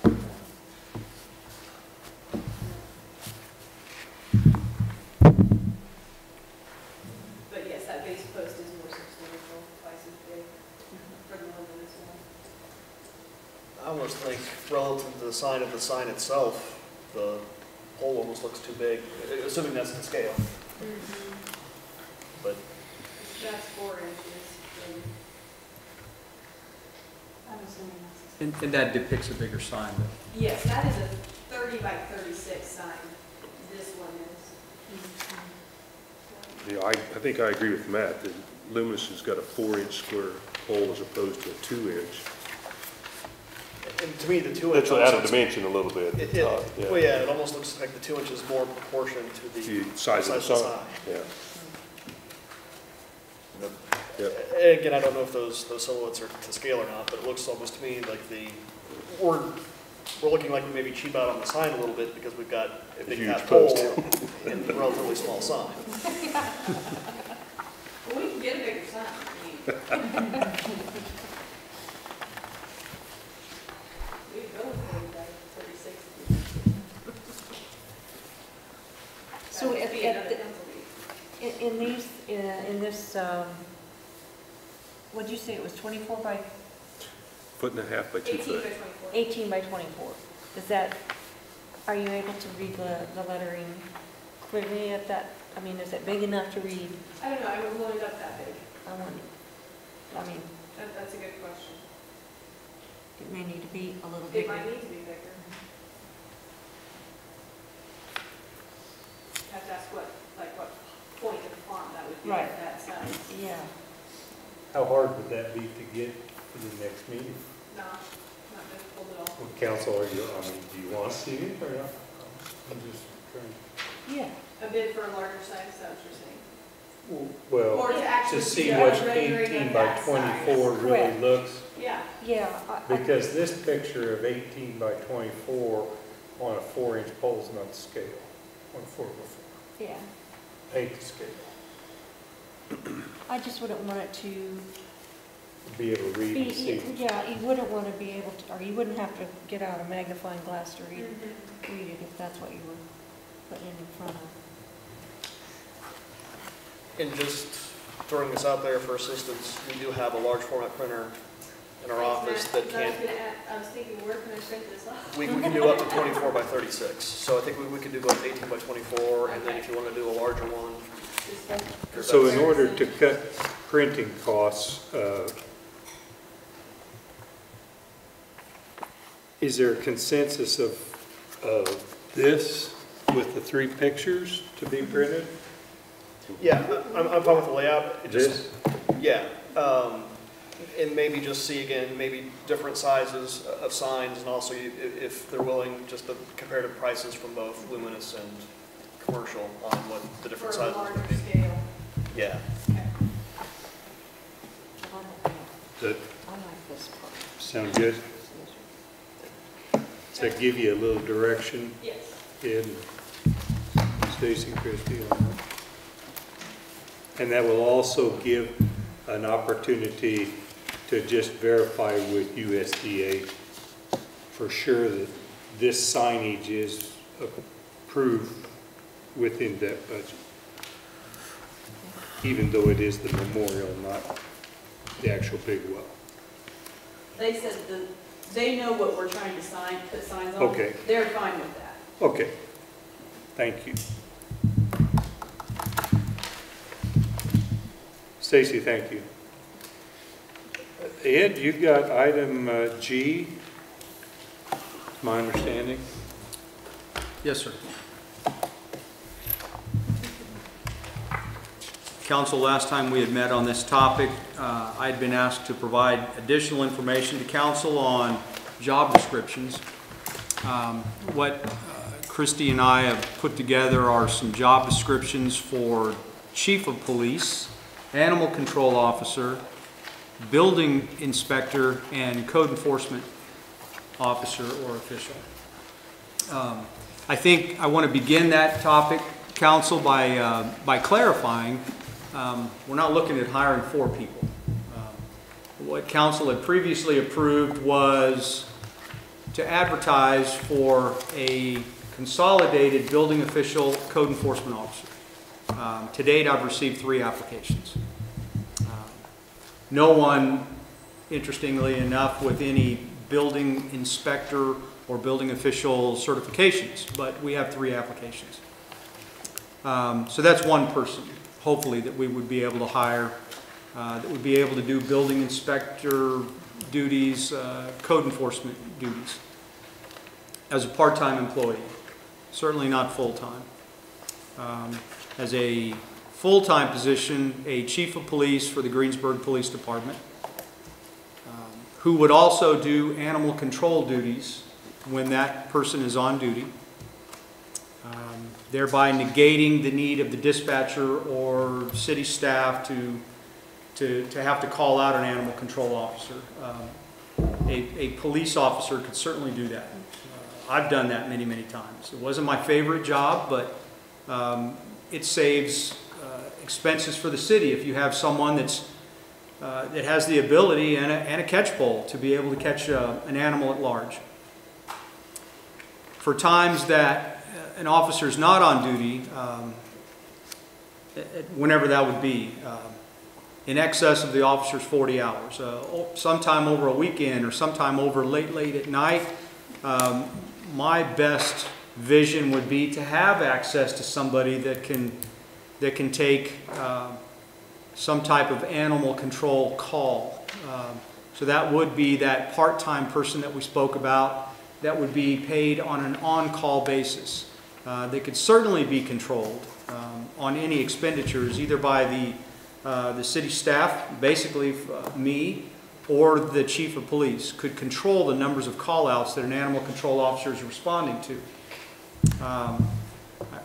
Incidentally, I read an interesting statistic on National Animal Control Officers Association webpage, good information on training on that webpage, but it said in a typical city, animal control officers are called out at a rate of 4 times that of a police officer. I have no way to dispute that. I don't know. I can't prove it, but that's what they're stating on their nationally accepted webpage for a national association.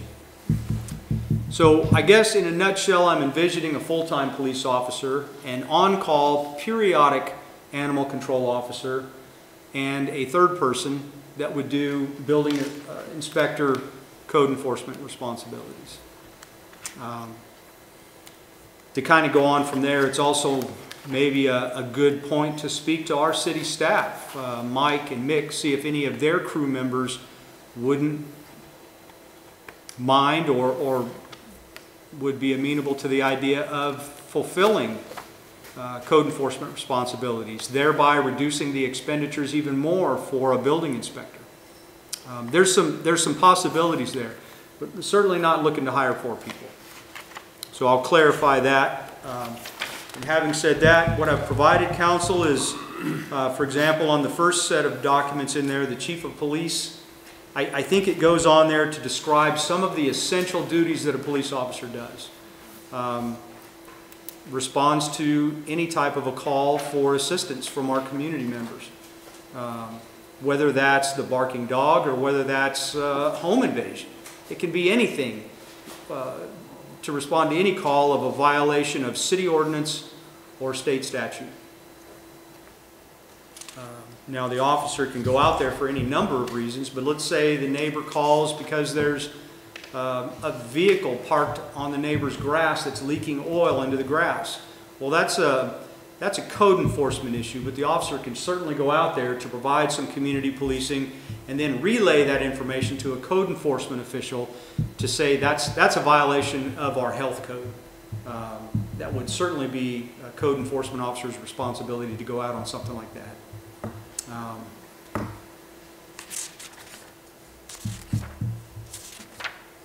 The animal control officer, I've written that very broadly. For example, even including functions that the animal control officer could assist Public Works with maintaining a pound, feeding animals, hosing out a dog run, transporting an animal to Dodge City, any of those things. The vision is primarily that Public Works would be, during their normal business day, would be ensuring that the animals are fed and cared for, so that we don't have to pay a call out to an animal control officer to do that function. But if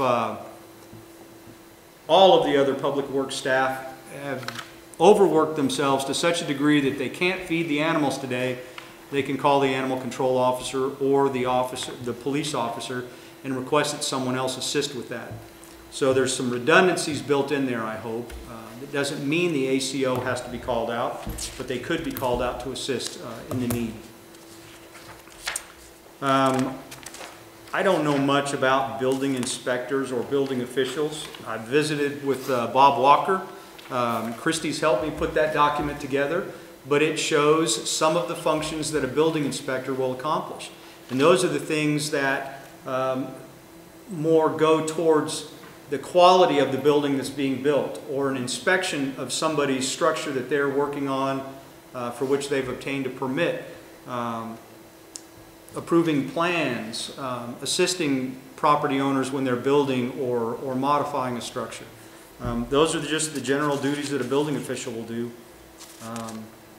I will say, however, that with the 3 applications that we received with no ICC qualifications, whomever were to be hired to take that position would then have to be required by us to get those types of certifications. I think it's critical that we try to push that person towards getting those certifications so that we can have that comfort zone of knowing that they are qualified to inspect either a commercial or a residential property. And I think it's common from other things that I've talked to with other city administrators and managers that sometimes you'll hire somebody like that and then get the certifications as quickly as possible. So having said that, I've tried to provide some descriptions of what these folks do and attempted to address the fact that it doesn't mean that they're all brand newly hired persons. There is an opportunity that I want to speak to Mike Hayes about, or to Mick Kendall, and see if they have a staff member that maybe they're not overworked and they can take some of that load for code enforcement, to where now we're only looking for a building inspector that would be called out to assist us even less frequently.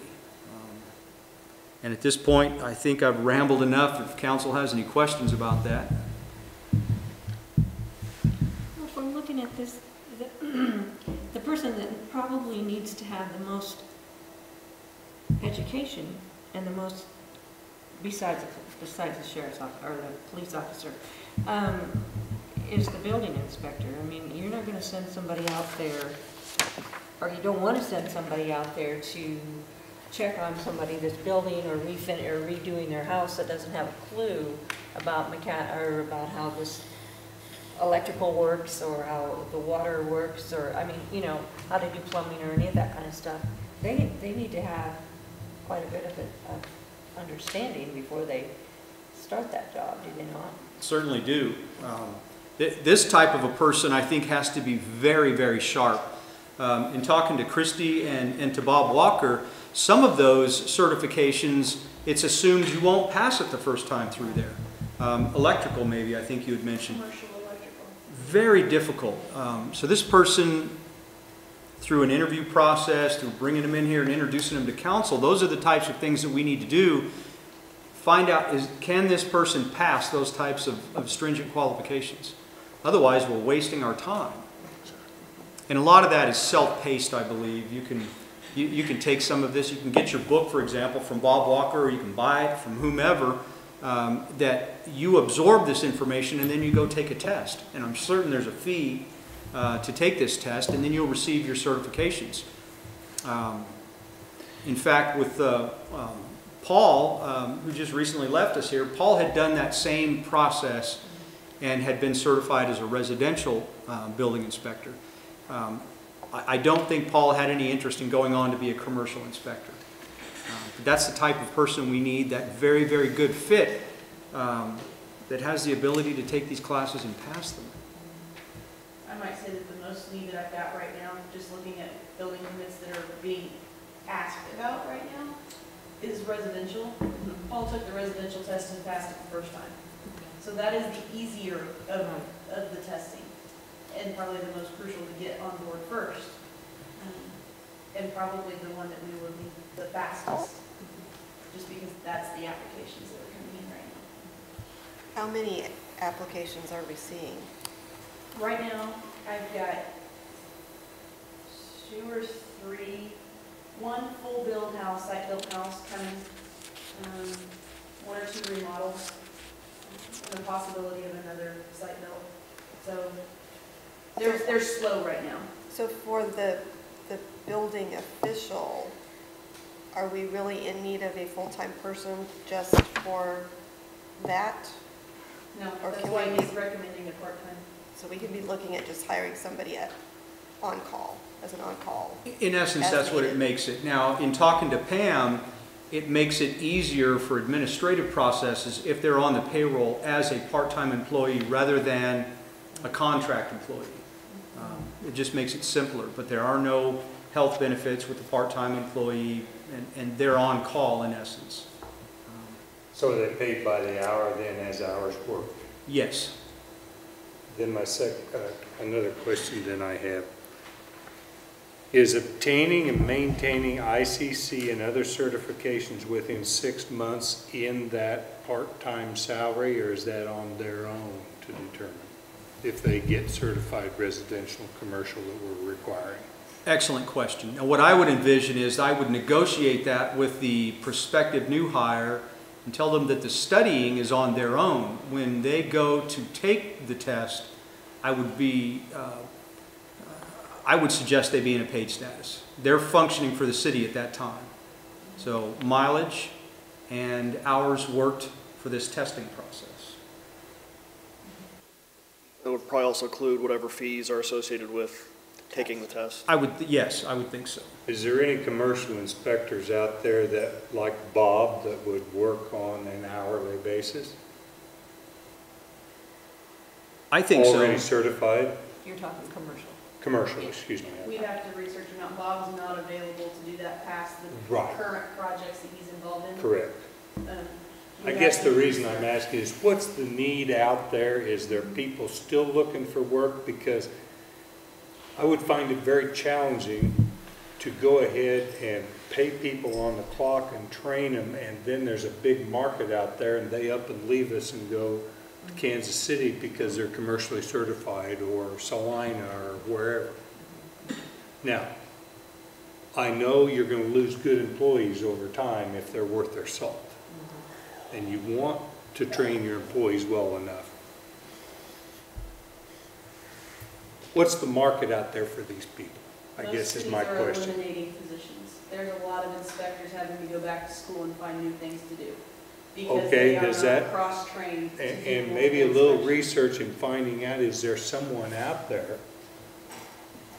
that at this point in time, with a few homes, possibly a few businesses coming down, would want to do it on a part-time or contractual basis? That's That's what we already advertise. certified. That's what you. That's what we've advertised. That's We already had no- certified? Are any of your applicants local? We have one from Maxville, Yeah.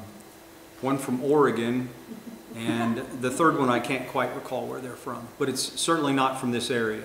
I should have asked these questions earlier. We got free advertising by Heart of America. I called the guys that came out here and volunteered for us after the tornado, and they've been running an ad for us for a part-time dual position code enforcement and building inspector for what, a month now, Ed? On their website. So all the guys that are registered with Heart of America can see this. And Well, we had somebody that was interested, but he never turned in an application. I guess my question would be, since it does sound like there is a supply of labor there, what is really what's causing us to have a lack of qualified candidates applying? Again, is it the part-time? Is it just the pay rate? Or is, maybe part of it is the fact that we are combining not only a building inspector with code enforcement, and that maybe a lot of people who are certified to do building inspection don't want to do code enforcement? Part-time, no benefits. A lot of cities are combining those, so that's getting to be, it's not something they like probably, but that's becoming the norm, because everybody's in the same position we are. You can't afford to hire a lot of, you have to combine positions. Well, and it is, it's gotta be a part-time thing, because, I mean, if people are out there looking for a job, they don't wanna move their family here for a part-time job, But but at they the don't same know how time, much we it's gonna can't be. Right. justify a full-time. Right, wage right. such as I understand that. administration. Is there any chance of us working with other cities, some larger cities that may have someone on staff, just contracting with their building officials? I mean, I'm thinking along the same lines that Matt was. If I have this degree as a building official, I'm not really wanting to enforce the codes of the city and go give people citations because their grass is too tall. I've spent a lot of hours schooling for this job, so. I guess I think the same thing. If you went to the time to get a construction science degree, you don't want to spend your time sending out weed notices. But again, that's just my theory, is that may be keeping us from having as many qualified candidates as we otherwise would. But again, the reasoning for combining positions is sound to save us money, but by the same token, we need to make sure we're having qualified people fulfill these positions. I mean, if we only have the need for a building inspector to be here maybe 5 days out of a month at this point, seems like there may be some people out there that would be interested in just being on call. And I think you're right. I think that's probably where we're going to end up going with this. We're just not getting the applicants on our inquiry out there. And what kind of crisis are we in at this? I mean, how soon do we need something inspected? And I mean, Paul's already still having to come back and cover us when he's not driving for his other job. So Paul's helping us a little bit with our residential processes. The health and welfare officer part of it, which I never realized we had, I could see, to me, that wouldn't be much of an issue. I'd want to talk with the county health nurse. If we already got a position in the county that's already filled, we shouldn't have to worry about it too much. There's no sense in paying two people to do the She same doesn't job. do the same thing. They're not the same job. And I think it's just a hat.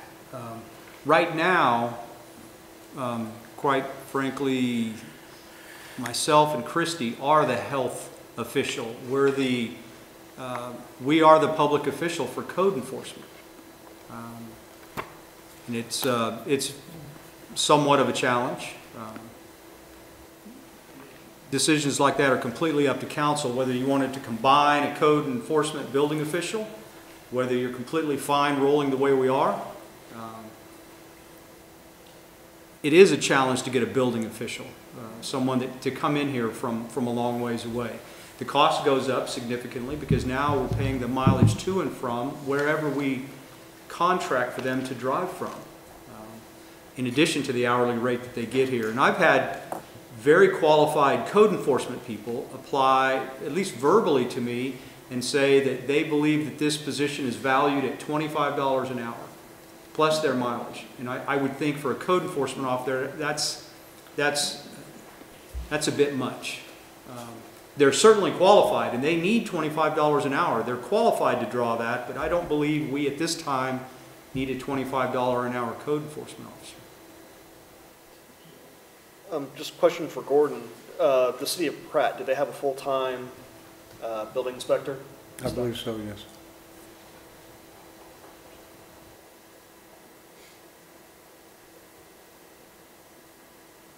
And we can make inquiries, but if they've got a full-time day job, it's difficult for them to get over here. Now we're paying them on weekends and nights. Well, it might make much more sense to call Coldwater, Mullenville, Haviland, Kinsley, some of the towns more our size to see how they're handling it, and if they have a guy, if he would, A lot of small cities share some of their other technical people, water inspectors and I've those already kind of talked to things. Coldwater, they do that, I know that's what Kinsley does, they have very little building going on in either community, but they've both said that they combine some of the stuff because they don't have any building going on now. Especially new, they might have some remodels and things, but they don't have much. Haviland or Mullenville have a code? No. They have one city employee at Mullenville. Yeah, I didn't think Mullenville would. I didn't know about Haviland. No, in fact, they had contracted Mike Gurney while he was working for us to do their code enforcement, and then that fell apart for various reasons.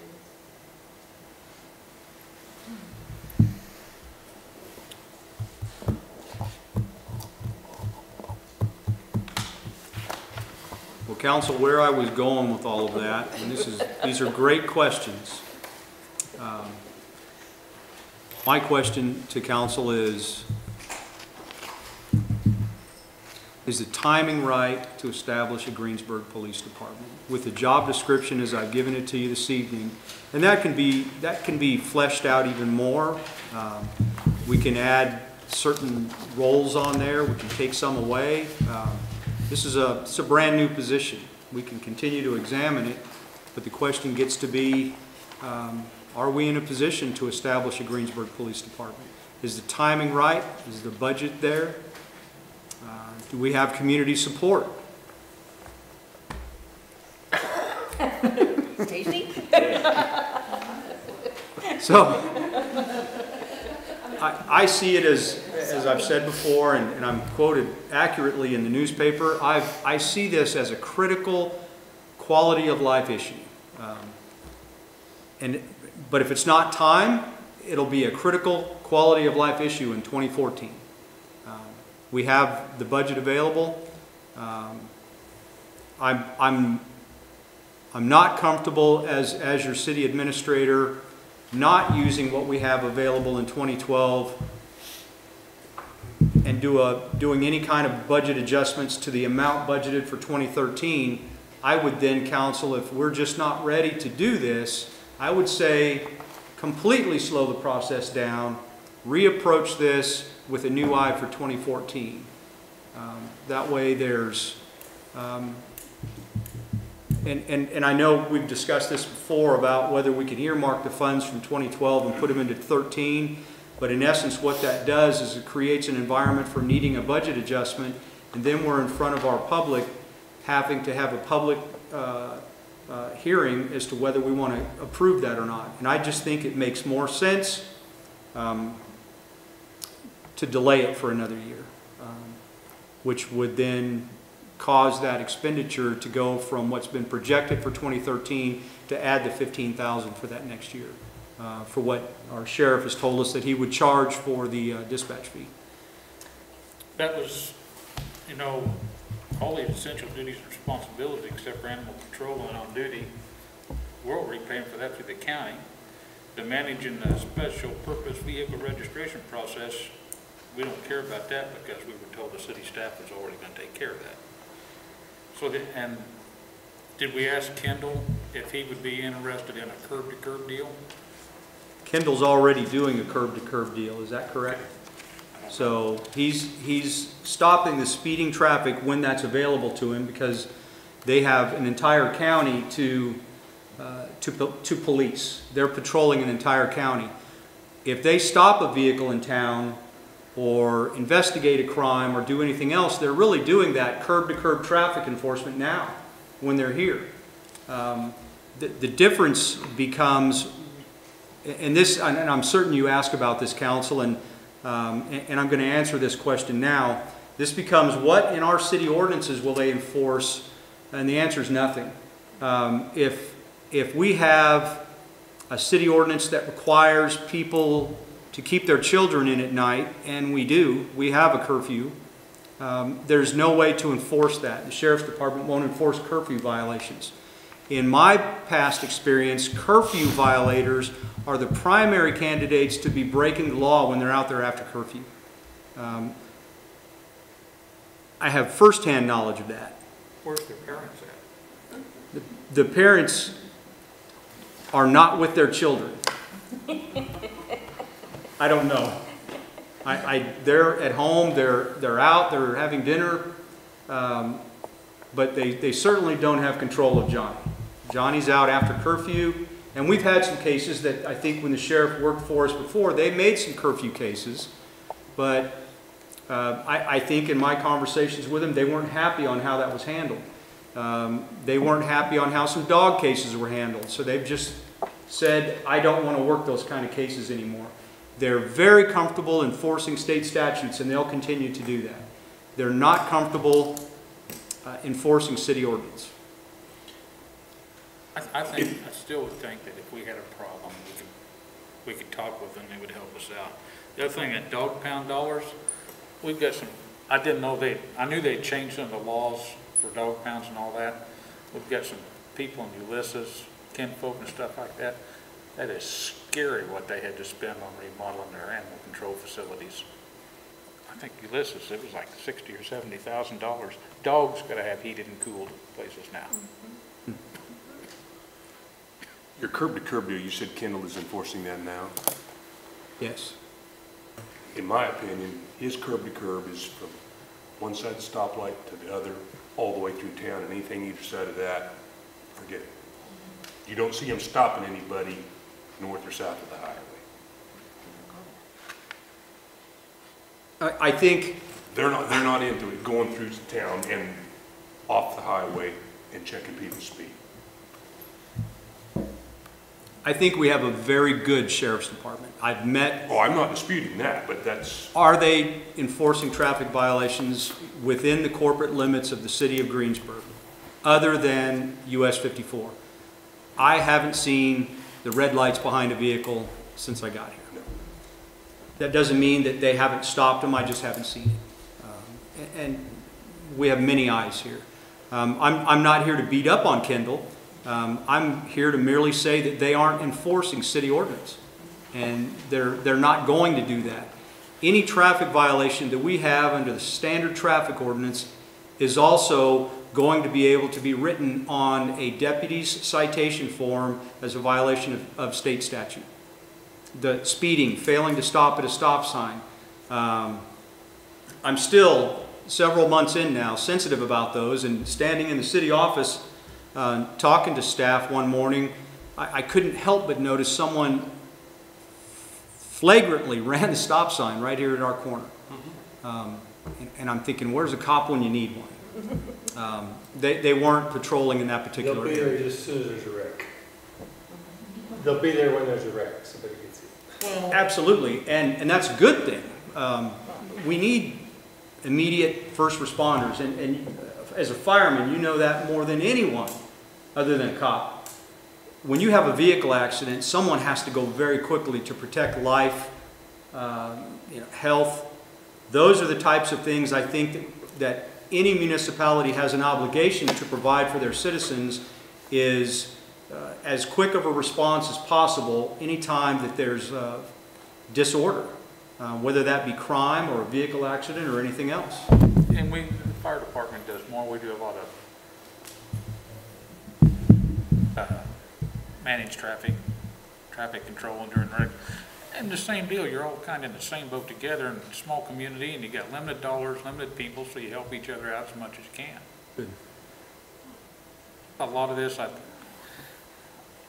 wonder if some of it, and I get mad because you see people speeding, but I also know if we had 5 full-time cops, every now and then somebody's going to get by with that. That's just the code of the West. But I do know that in the past, and I'm not saying anything about, I just know that in the past, we've had sheriff's officers that would patrol through town at night, make sure that your stores, I've gotten calls in the middle of the night to wake my husband up to say that his front door was unlocked. That's been a long time ago, but yeah, That's been a long time ago.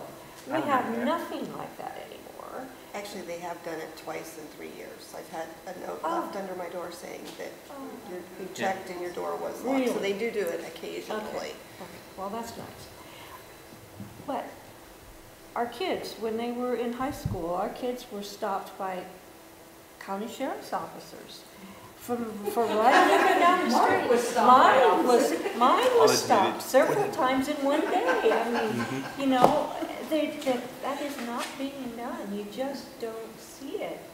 And so, I don't know. Well, and Until some little old lady is trying to cross the street, and some kid unfortunately hits her, That's a state statute, I don't care. It's not gonna I don't happen. I mean, either. nothing's gonna change until something like that happens, and we're passing ordinances here a while back, we can't. just like we stated, why are we taking any action on them if we have nobody to do anything with it? And I'm not talking to code enforcement officer. But is it because we do not have, is it because the sheriff's department is smaller now? That they don't have the officers to do that? I don't know. Well, my last conversation with Kendall, which brings up another point, at Trunk or Treat, and I'll quickly say this, council, and we didn't have an opportunity to put closing the street in front of council due to a lack of time when I was approached by that, but we did approve them closing the 100 block of South Main for Trunk or Treat. And I want to bring up the topic of street closings at a future council meeting, so I'll discuss it with you then. But while I was out there speaking to Kendall about that process and seeing all the kids out there, and it was a great evolution, but in my discussions with Kendall, he said that they had been at full strength, just completed one of their deputies from the academy and had one leave. So now they're under strength again. And it's tough to be full strength when you're a small department. And there's a perception that you can go, 30 minutes to an hour down the road and make more money. It's tough to keep your staff.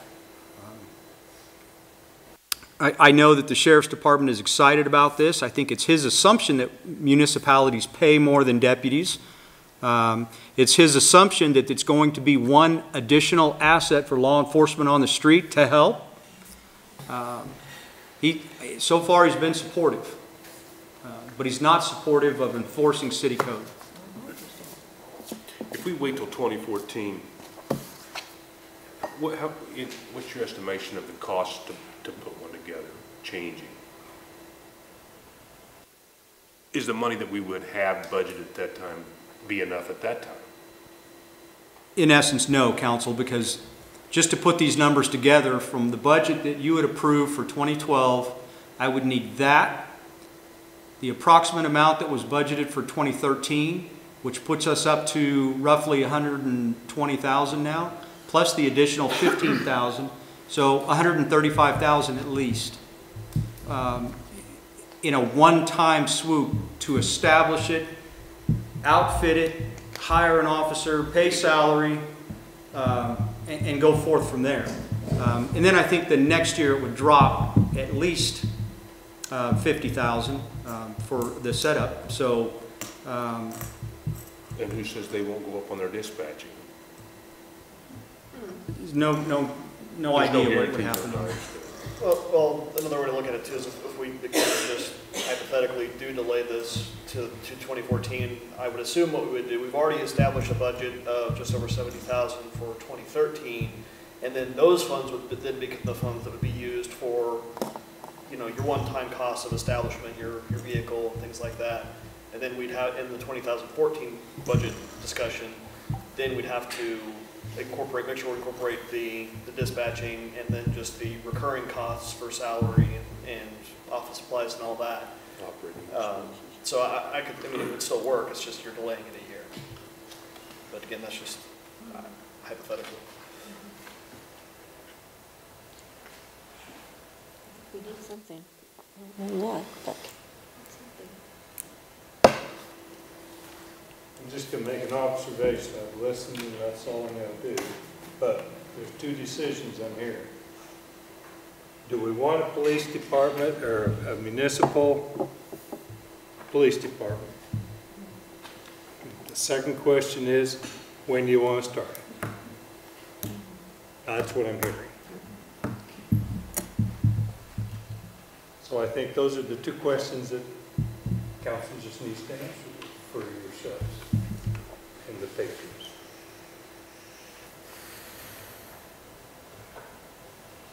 Personally, I don't see how we can justify a full-time police department. I will admit that probably part-time would be great every now and then, but I just don't see the need. He might be busy for a couple of weeks, but I think it's just not worth the dollars. We're not that bad a town.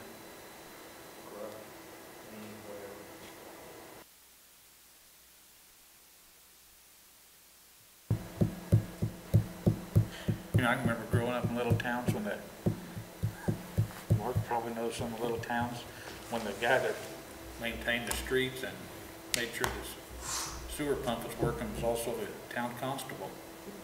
And I know a guy I heard about that got a speeding ticket and then he got stopped by the guy on a motor grader. Carried the ticket book in his bibbies. But thought he could have outrun him. You couldn't hide, you know. You could. The town I was born and raised in had a city marshal. Yeah. And he was full-time. And he had a older Crown Vic, and he worked the town like you envisioned it to be. And George pulled me over several times on my way out of town, just checking to make sure that I was headed where I was supposed to be headed. And he did that a lot. And you didn't have a bunch of kids driving to school other than to and from school. He made sure it was to and from school, it wasn't around the lake. And he was stop you and say, hey, before I call you turds, just go on. And you eliminate a lot of stuff that way in the hometown I was at. But we did have a town marshal in the town. Common sense does a lot. 1,200 people, but he was full-time. But And 1,200 he handled a lot of, some of the, exactly, he handled the animal control. How big is Maxville compared to us?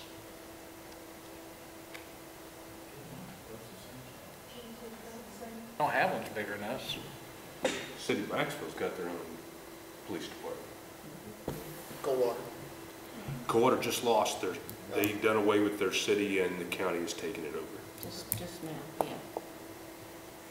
I hated to hear that because we were talking about it.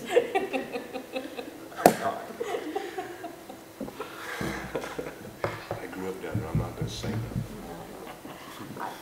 I feel like we need it, I just don't know whether now is the time. I don't know. But I feel like we need a city police presence. I agree with Sandy on that. I got a question. But if we, Did you keep your I agree. credentials? Could you legally stop somebody? There we go. City administrator's office is now in a pickup. We'd be the only town, the only city in Kansas doing that. And I haven't even worked up the nerve to ask council if you'll let me carry concealed. So I don't know if I want to have you buy the car and then I'll patrol at night. Are I'm you not quite ashamed ready of for that. carrying one? What were you saying, Mark? I haven't been. What? Not here. I agree with Sandy that I feel like we need to do something. I'm just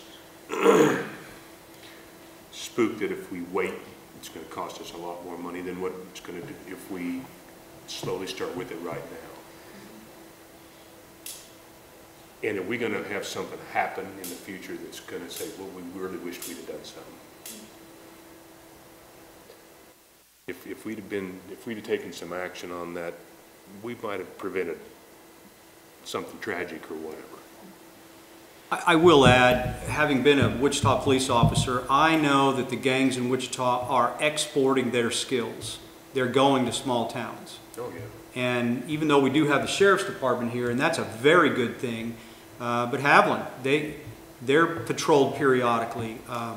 You know, and the one officer that's on duty, if he's out in the county somewhere, small towns are considered from the large towns to be a gem to be plucked.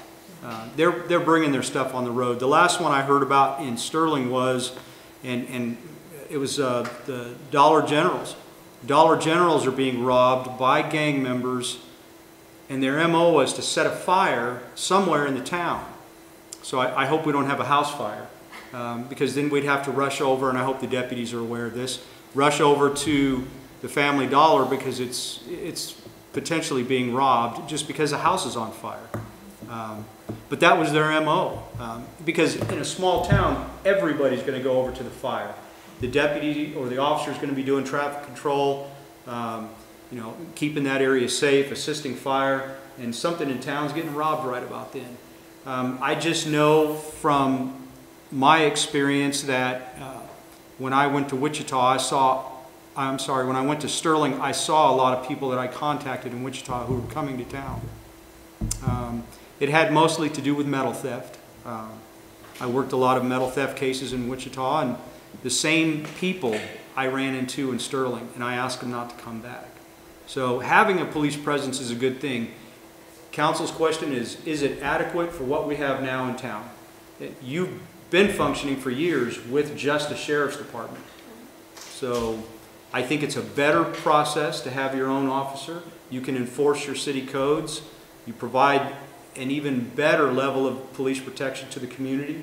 Our municipal judge is willing to work with us to help set this up. But are we okay? Have we been okay?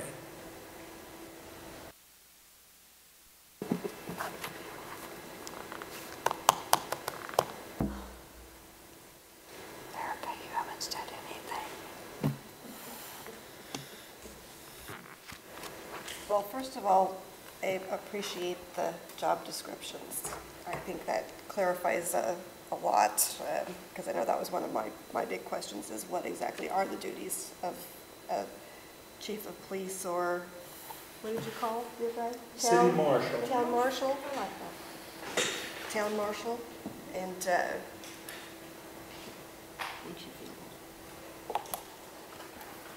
we do. We need our codes enforced. I agree with what Rex is saying. 6 months from now, we all might be, walking around, A+ citizens, because I'm sure all of us have been lackadaisical, especially driving around town. But we have set a budget for this. And I would assume that we would be evaluating this after a year's time to see if there was an actual need for it.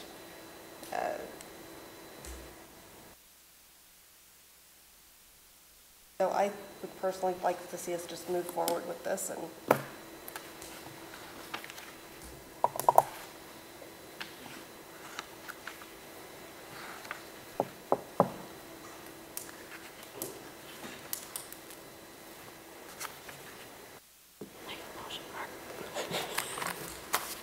Is the sheriff up for election this year?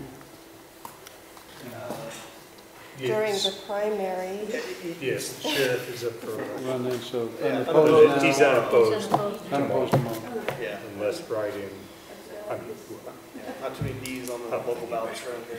Because it could really, it's always it's, if you write it. the sheriff doing the work for the city arrangement has worked for years for the city of Greensburg and Kiowa County, and it's only when he became elected sheriff, or became sheriff, that it changed.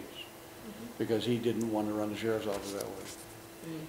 Correct me if I'm wrong, but this issue came up 10, 12 years ago too, didn't it? There was an issue when Dennis McKinney was involved at some point, and they worked long and hard in getting it worked out. There was an attorney general's opinion about it, whether or not the city could force the sheriff to do things, and the AG said, no, you can't, but you can reach an agreement, and they reached an agreement. It worked well, apparently, for lots of years until this changed.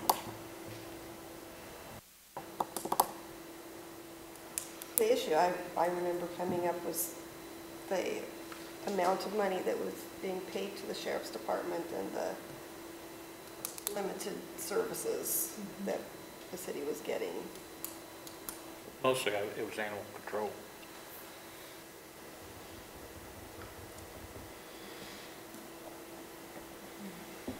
They didn't want to have a guy tied up waiting for the city to show show up to get the dog and have the cop sitting there for 2 hours waiting for the city guy to get there, so you had 2 people tied up then. I guess my thoughts on it are, for the last 2 or 3 years, as part of our budget discussion, we've always had a line item in there for law enforcement. And that's, again, with the expectation that we'll be providing that service to the citizens who we are taxing for that purpose. And for the last couple of years, again, we've tried to work out a contract with the Sheriff's Office, haven't been able to. Again, we need to provide that service if we're going to be taxing for it. And I agree, it's really what we're talking about, it boils down to is the main benefit we're getting, in my mind, for establishing our own police department is having the means for enforcement of our adopted ordinances. Be that town curfew, be that, golf carts on the street, what have you. We need to have some means of enforcing those ordinances to enhance the quality of life for our citizens if we go to the trouble of adopting them. And again, we've budgeted for it. I do agree with Rex in that, given the size of the community we are, looking at a recurring cost of $75,000 to $90,000 a year, that's scary. That's a lot of mills for us. But by the same token, we are already budgeting for that, or at least a good healthy chunk of that, and I think we owe it to our citizens to at least attempt for the next couple of years to provide those services and see how it works out.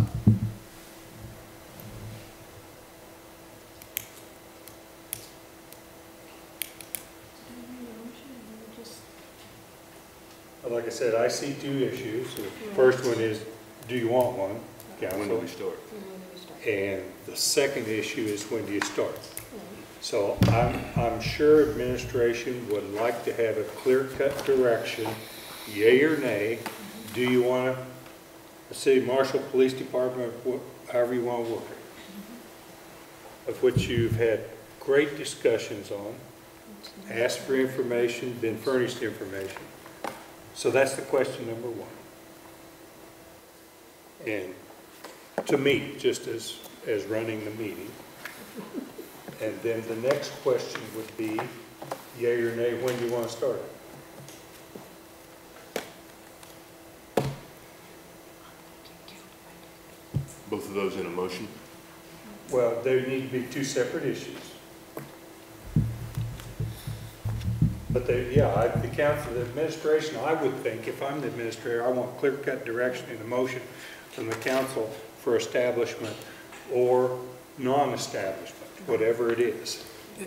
Mr. Mayor, at this point, I think the council would need to direct staff, if they decided to do this, to bring a resolution back to council to establish a police department, because it has to be a formal resolution. So, the 2 directions I didn't know that. The 2 directions I would look for, correct me if I'm wrong, is a decision to have staff pursue this and to bring a resolution before council. For final approval. For final approval. And if it's council's consensus that they want to do that, I think it's a very lengthy process to advertise and select.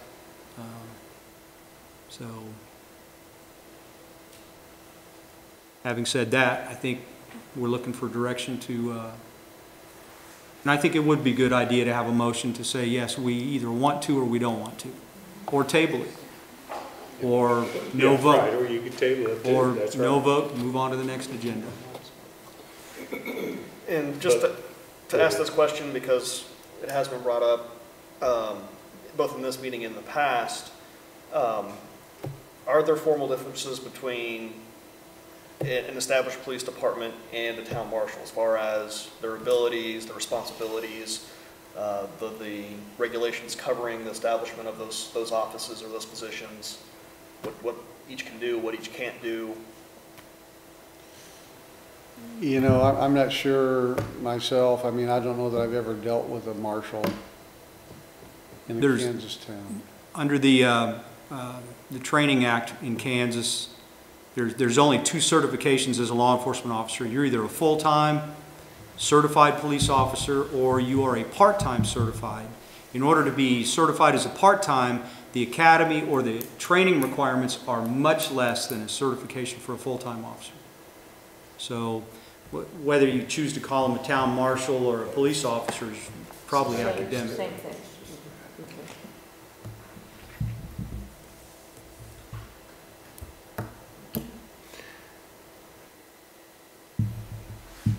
I'll make a motion that we instruct staff to proceed with establishing a police department in the city of Greensburg. I'll second that. It's been moved and seconded. Any discussion on that motion? Additional? Is this full-time or part-time, or does it make any difference? Just establishing. Right? What'd you say? He said, is it full-time, part-time? I said it's just establishing a police department. I would say full-time. I mean, how can you do jobs like this part-time? Gordon, I need your guidance then on the motion. Do we need to go back and redo the motion? No, he could allow a clarification unless somebody... Clarification on the motion and the second, okay. Mark? I would make a motion then that we instruct staff to establish a full-time police department for the city of Greensburg. Okay, then I'll second that motion. Clarification on the motion. Any questions on that clarification in the second and the motion? Comments? Discussion? All those in favor, aye. Aye. Aye. Opposed? Aye. Motion carried 4-1. So that means, if I'm understanding right, then we will expect a resolution or ordinance or whatever back for final approval of this Yes. with everything. Okay. Just so the 5 council members understand that is just the start ball rolling. Now, did you want action, would you recommend action then on question 2? When do you want to start, what's the time frame? Or do you want to wait till the resolution? I'm asking. I would prefer having guidance from council to see if we could begin an advertising process. If council has approved establishing a police department, I think it's not a waste of time to begin to advertise and to gauge interest and to see what type of applicants we're able to obtain, and it would still be a decision that would be held until the next council meeting. So no person would be hired until we have an officially established police department. But I think it's a measure to save time. So if council could give me guidance on approving staff to advertise for a police officer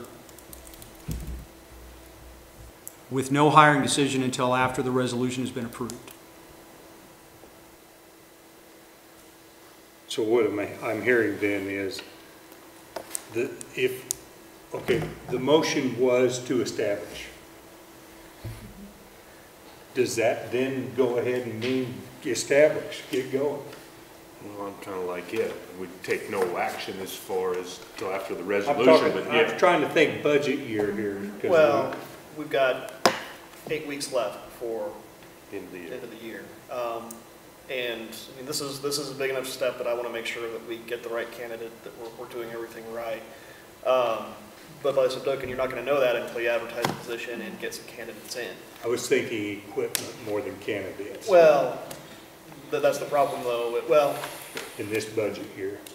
Yeah. Because we had the budget, we worked on it, We'd already talked about. Okay. didn't we? We already. Yeah. Yeah. We've already kind of. But is the clarification, is that in that motion in the establishment? I guess I need clarification. Again, I guess my feelings are we need to go ahead and start advertising for the position with the hope that we can get it up and off the ground, around the start of the next year. No, that's discussion. Okay. But if we don't take action soon, we are in a position where those funds we've had earmarked for law enforcement for this budget year aren't going to be available for a lot longer. So we need to move on it now, or we are, in my mind, shelving it until next year, or the 2014. And that's an excellent That's what I point. was If we trying- encumber the expenditure anytime this year, even if it's expended January 15th, it would still go against this year's budget. So we do have 8 weeks to make many, many phone calls to obtain some equipment.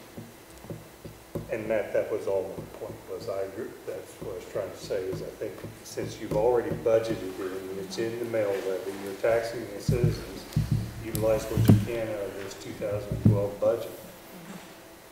If that's what the council, then you voted to establish it. To me, establish means, go ahead and get started on Get it. started. So, Not You're- establish it you're- 2 years from now. Yeah, You know. establish and staff it. That's what you're talking about, right? so I would make a motion that we approve staff to move forward with advertising for the position of chief of police. Second. Been moved and seconded. All those in favor, aye. All right. Aye. Opposed? Aye. Motion carried. Okay. Ed, anything else on that, or Gordon, or council? No, Mr. Mayor. Ed and Christie, I think you are in charge of H to cover with the council. As council, I will let Christie cover this for the most part, but both of these agenda items, beginning with H, are going to be measures to simplify our processes in place for what we're requiring contractors to pay for or to provide to the city. With H being an example, and Christie will strengthen this, but most cities that these contractors are doing business with don't have to provide a $5,000 bond, but they have a larger insurance requirement. And that's the initiative that we're asking council to examine this evening. So having said that, I'll let Christie. Since the tornado, we've had trouble getting contractors to comply. It's been a battle every time to get them to comply with the corporate surety bond, simply because most cities have done away with that and increased their liability insurance coverage. And when I've looked at the coverage that our local guys, the guys that have been here, not the guys from Wichita, but the guys from this area have submitted, our requirements for insurance are far below what they already get. So what I did when I talked to Gordon about this, and I talked to Bob Walker and a few other people, is I looked at the insurance for majority of our contractors that we already have and see kind of what the average is, and talk to Gordon, and we came up with, behind you, is what our current regulations are and what is a normal for the local standards for the industry on insurance. They don't have a bond requirement in most cities. That's an extra expense to a contractor, usually just for the city of Greensburg. And that's our requirement is not per project, it's to cover the contractor licensing as a whole. And really, we've not seen that it's helped out at all. We've had some citizens try to go back on some contractors' bonds to recoup some money when they've gotten jerked around by their contractor, and that kind of bond didn't cover what they needed it to cover. So it's really not been helpful since the tornado. The liability insurance, a lot of guys, their minimum is $1 million. Some of them are higher than that. Some of the contractors that have been licensed with us for a long time, sometimes their minimum is $2 million. So this isn't asking the local guy to have to go out and get a bunch more insurance coverage than what he already has. This is pretty typical coverage for what our local contractors have. The other thing we've been doing since the tornado, and it's basically been a protection for the citizens, since a lot of cities in this area don't have a licensing board that actually tests people to get your license. Most cities around here got Coldwater. I know Kinsley calls us frequently. When they go to register, we have a registration. We don't license contractors. When they register their contractors, they want a letter of reference from us, or they want a copy of proof that we've registered them in our city. And so that's what we've been doing. It's not been, I didn't realize this, it's not in our code to ask for that, any type of letter of reference or a copy of a licensing from another jurisdiction, but that's what we've been doing. That was kind of our protection to try to check people out when they came in after the tornado. A lot of the local guys haven't ever been through a testing. That doesn't mean they don't know what they're doing. So we would take letters of reference. You know, some of these guys around here have been working for 30, 40 years, and they know it better than the guy that took the test.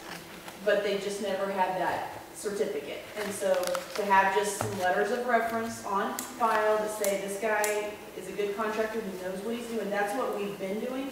So I just felt like when we were looking at this part of the code that we needed to add that in as an actual requirement in our codes, rather than just something we would like to do to protect citizens. So that was the main change for ordinance 1026, is just to remove the bond and then to increase insurance and add that little clause that says, give us a copy of your license from another jurisdiction or letters of reference to prove that you're proficient in your trade. Okay.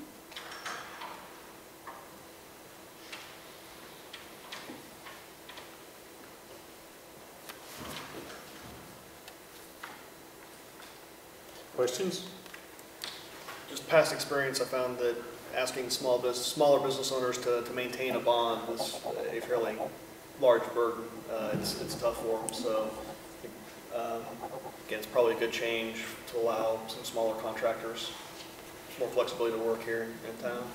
And I think what we put together, it would begin January 1st, because if you remember, we extended our registration to begin a start from January 1 to December 31st, beginning this next year. So I'll be sending out letters to contractors, and I've had a lot of phone calls from people thinking they missed their registration.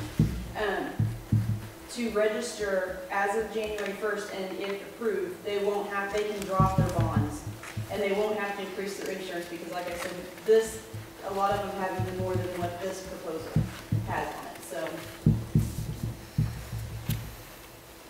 I would move that we approve ordinance 1026. Second. Been moved and seconded. Any other discussion? Roll call vote. Councilman Christian? Yes. Cole? Yes. Newman? Yes. Goodman? Yes. Butler? Yes. Motion carried. I will note for you that we are going to publish this, using the new rule that allows us to do it on a summary basis. So I don't know, did we furnish in the summary, Christian? Yeah, I do. So, the statute allows you to do that, doesn't give you very specific directions as to what it has to have in it, but it does require the city attorney to either prepare it or look at it to certify that it's accurate and sufficient to give people notice of what's happening, so that if they think it's something that impacts them or they're interested in, they can go to the city to get a copy of it or get on the website and see it. Yeah, I'll give it to Stacy. It'll have to be on the website for a week. And then if somebody were to come in tomorrow and ask for a copy of their ordinance, we'll give it to them for free for that week also, right? Is it just for the week? Yeah. Right in the office also? Since we're just publishing summary, but it should save us cost in all of our publications, so. And I've got those for you to sign. Okay. Item I, consider ordinance 1027, is related to previously adopted fees. Yes, council, under the same ideas to streamline the fee processes and fees that we assign to the contractors. Our previous schedule was so convoluted that we were charging just 15 cents, for example, for each outlet, each power outlet, and it gets to be problematic to figure out how to correctly assign a fee to something if you don't have any ideas or you've got them running around counting outlets. So that's just one example of why we're doing this, but it does simplify this and makes us a little more closer to the mainstream way of doing things for contractors. And take it away, Kristen. You basically summed it up. Oh. No, you did a good job. Behind you, I did put together what our current fee schedule is. I think you approved this in 2009.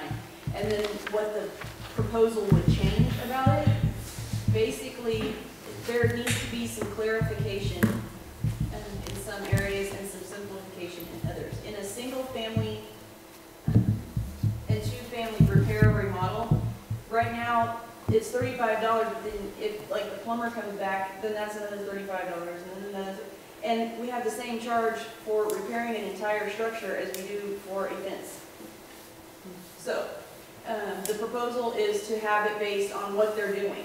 The fee would be based, a one-time permit based on the dollar amount of their remodel job.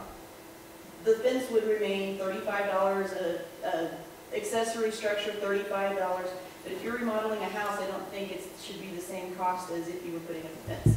So that's kind of the theory behind that, but also making it simplified so you don't have, several different permits on a remodel job. The other thing that it did was in a multifamily or non-residential, which would be commercial.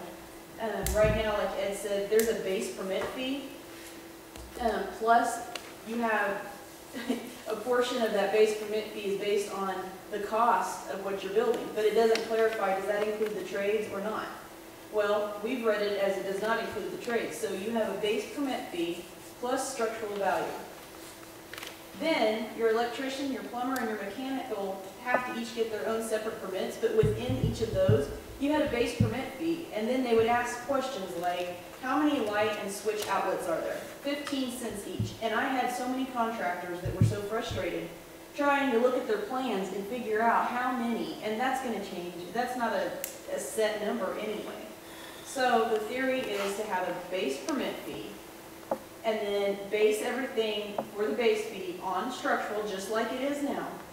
But then for electrical, plumbing, and mechanical, we kind of took what the average has been on some of these larger projects, and even some of the smaller. There's really not much difference between a small project and a big project on the three trades, and just made an average of about $48 is what we were charging. So they don't have to go and count all that stuff, and it's difficult, especially if we don't have somebody on staff every day in-house to count stuff. I don't read plans well enough to do all that mess, and the contractors hate it. So just to have an established fee for each of those three, just to simplify for everyone. And a lot of cities have gone to this, and there's actually some wording within our fee structure that if you read it, nobody seems to know what that means. So whether we're charging for it appropriately or not, I don't know. At least it's not very much.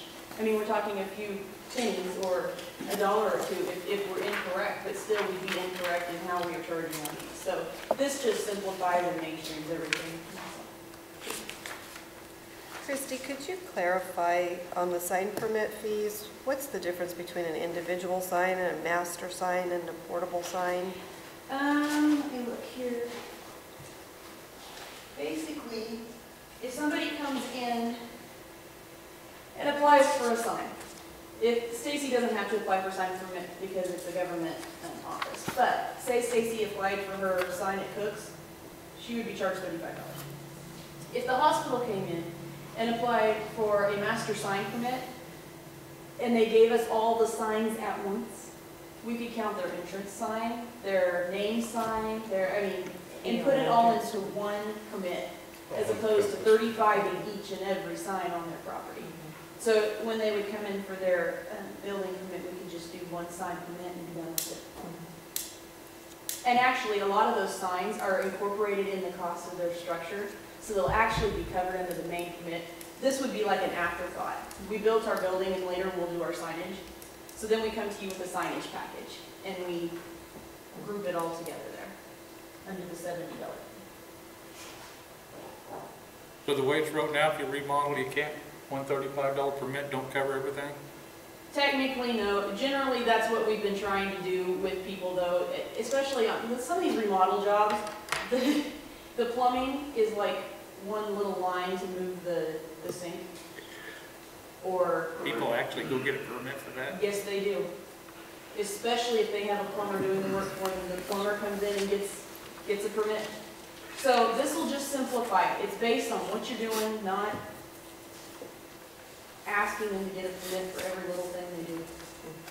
We've tried to be sensible about it, especially since the tornado, with some people being able to salvage their structures and not making them come get a roof permit, and then make them come get a plumbing permit, and then just get one remodeling permit. But this will help us do that a little bit more effectively.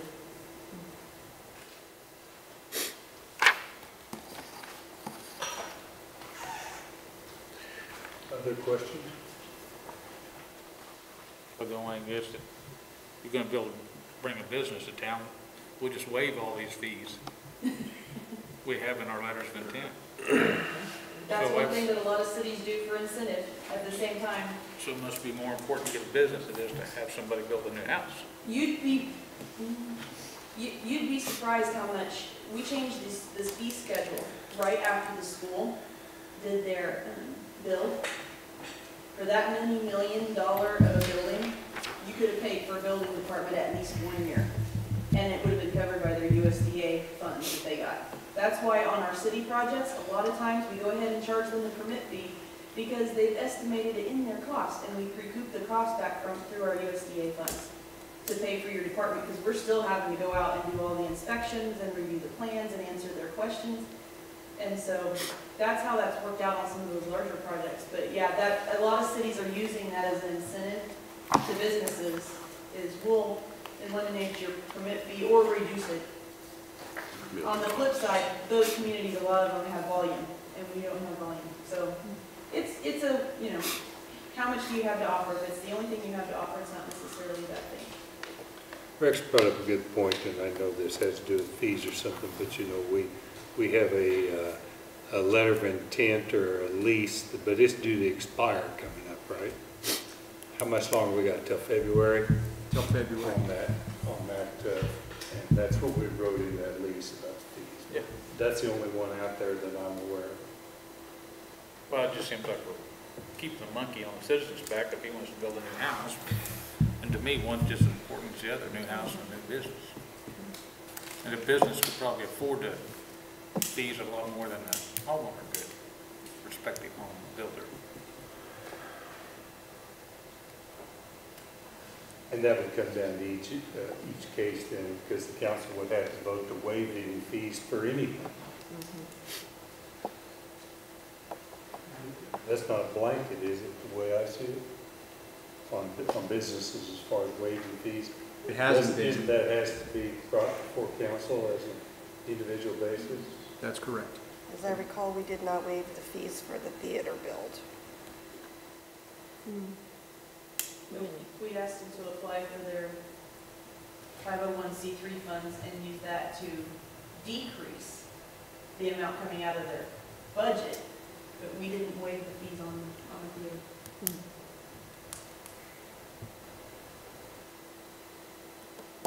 As far as waiving fees or anything, that has nothing to do with this. Exactly.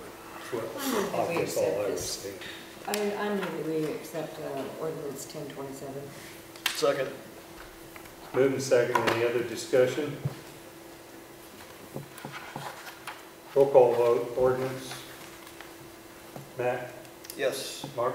Yes. Sandy? Yes. Erica? Yes. Rex? Yes.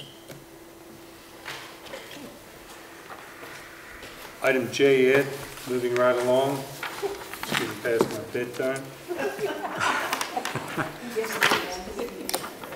Council, Stacy was approached and asked if the city would be interested in contributing to the Kiowa County Veterans Memorial.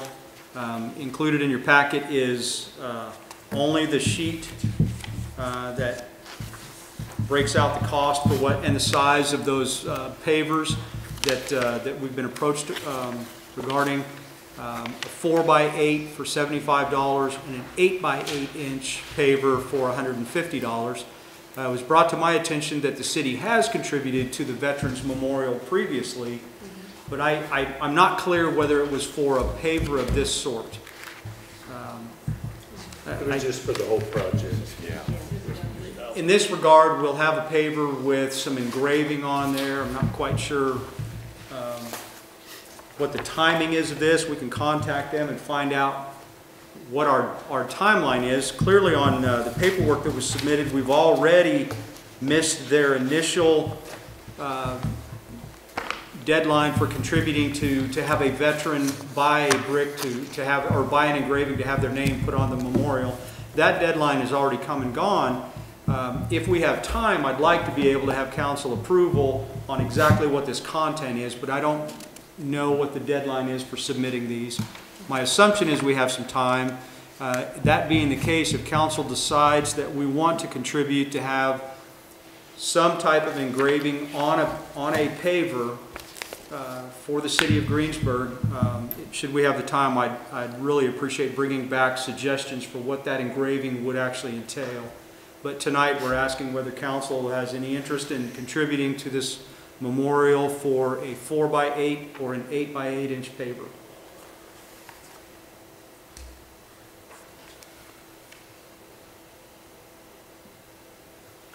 Do we know, as financial contributors, is there anywhere at the memorial where it has like a thank you to the contributors? I'm sure that the county contributed also. And Yeah, because again, the cost of the paver is very, very small compared to what we've already chipped in, but. That's all it would be for, isn't that right? Would be, Just the paver and the two sizes. yeah, but it would be as a contributor. Is that what you're saying?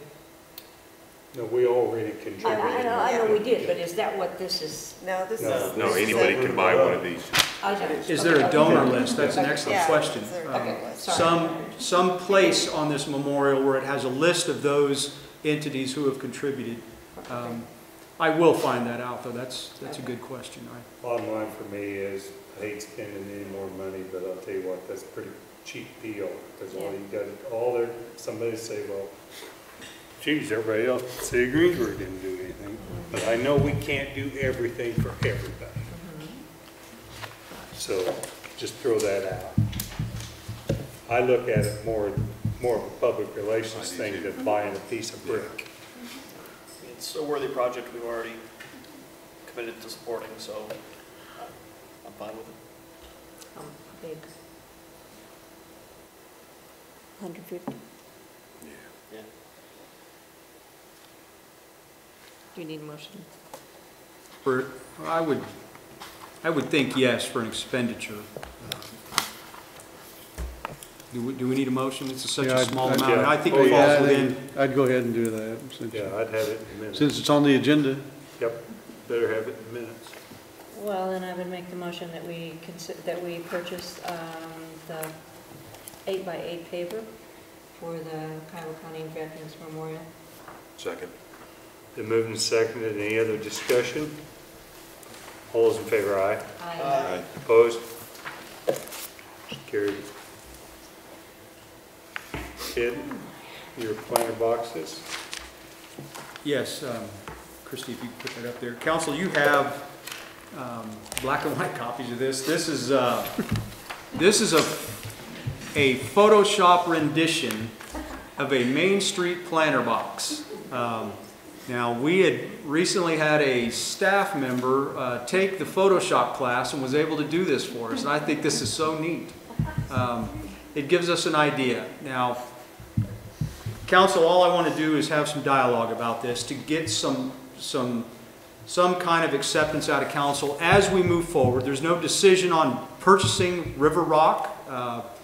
We're not actually ordering the truckloads to come in here and do this, because I think there's some other issues that are associated with this project. But based on ongoing concern from staff, myself included, about citizens' comments about these underground or below ground planter boxes, and with the article that came out in just the previous edition of the newspaper, there is some citizen concerns about the boxes. So having heard all of this and having been involved in discussions with staff since I got here, with the BNIM irrigation system as one of those outlying or associated problems with these boxes. Recently I've done some research and looked into very attractive metal grading. And there's a lot of companies out there that will sell those to you very, very easily. At $61 a foot at this particular company that I contacted, the price to cover that in is roughly $6,000. For beautiful metal grading that you'll see in maybe some nice areas in Chicago or some large city. But at $6,000 for about 24 of these below-ground planters, it would be my strong suggestion we not consider for future remediation of these planter boxes. It's too much money. And that's $6,000 for each box. $6,000 for each box, at $61 a square foot. Now, learning a new math lesson, when I went online and looked up this river rock, I've figured out, and I'm so pleased, I didn't do well in math in college. I know how to compute the cubic foot requirements for those planter boxes, and I'm pretty pleased about that.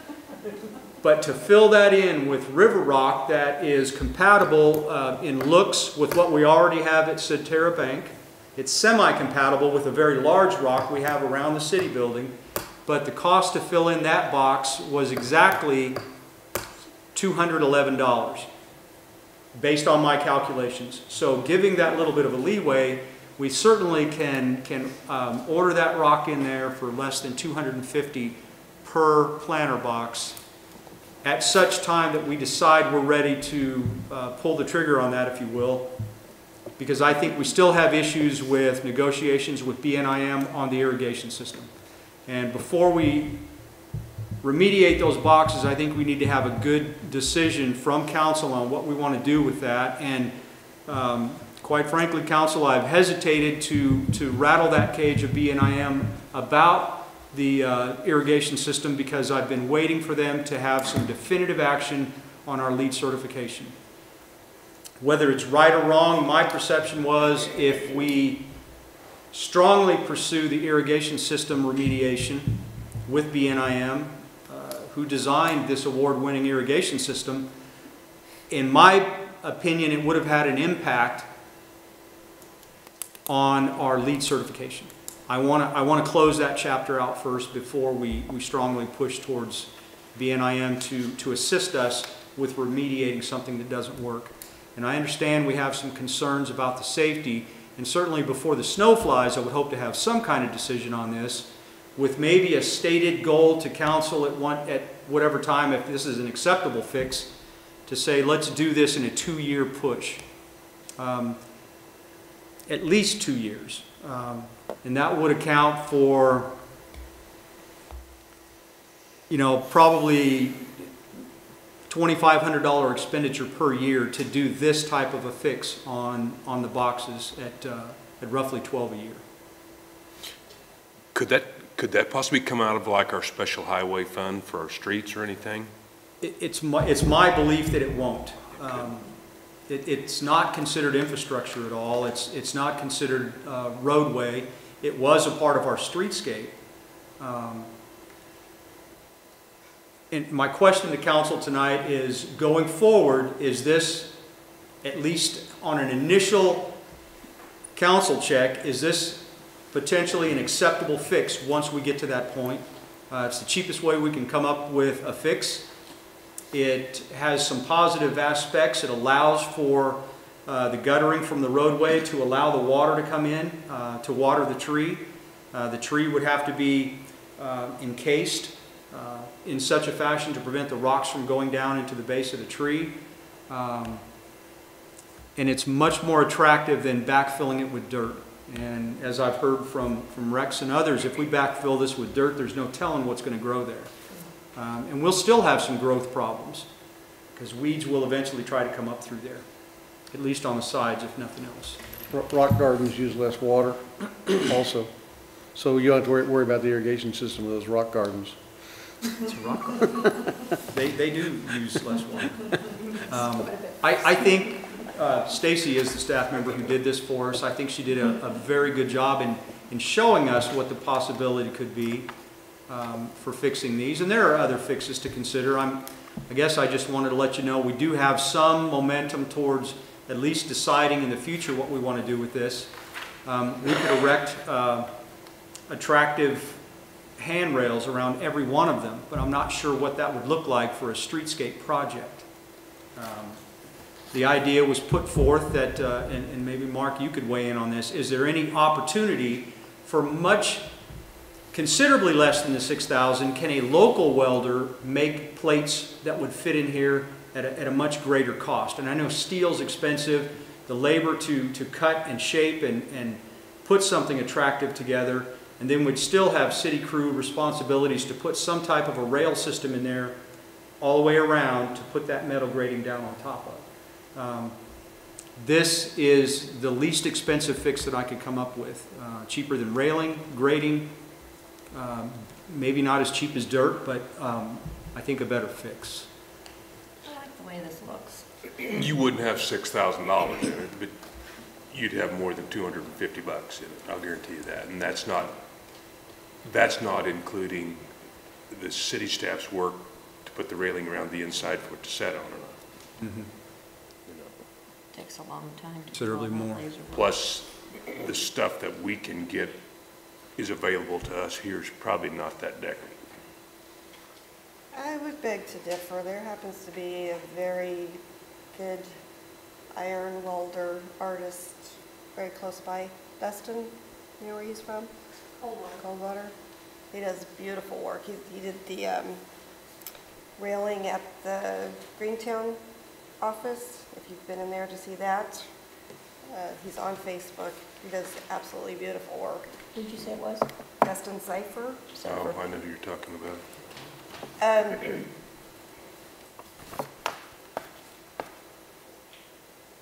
I agree that we need to fill in some of the planters for sure. The one that where the theater has the exit at. That's a major is concern. Very dangerous. If there's a crowd of people coming out, somebody's bound to fall in them. And I think we've had some issues at the post office. I think the post office is a more important place right now because all of the elderly people go down there Right. every day. Ambulance crews gotta make a living too.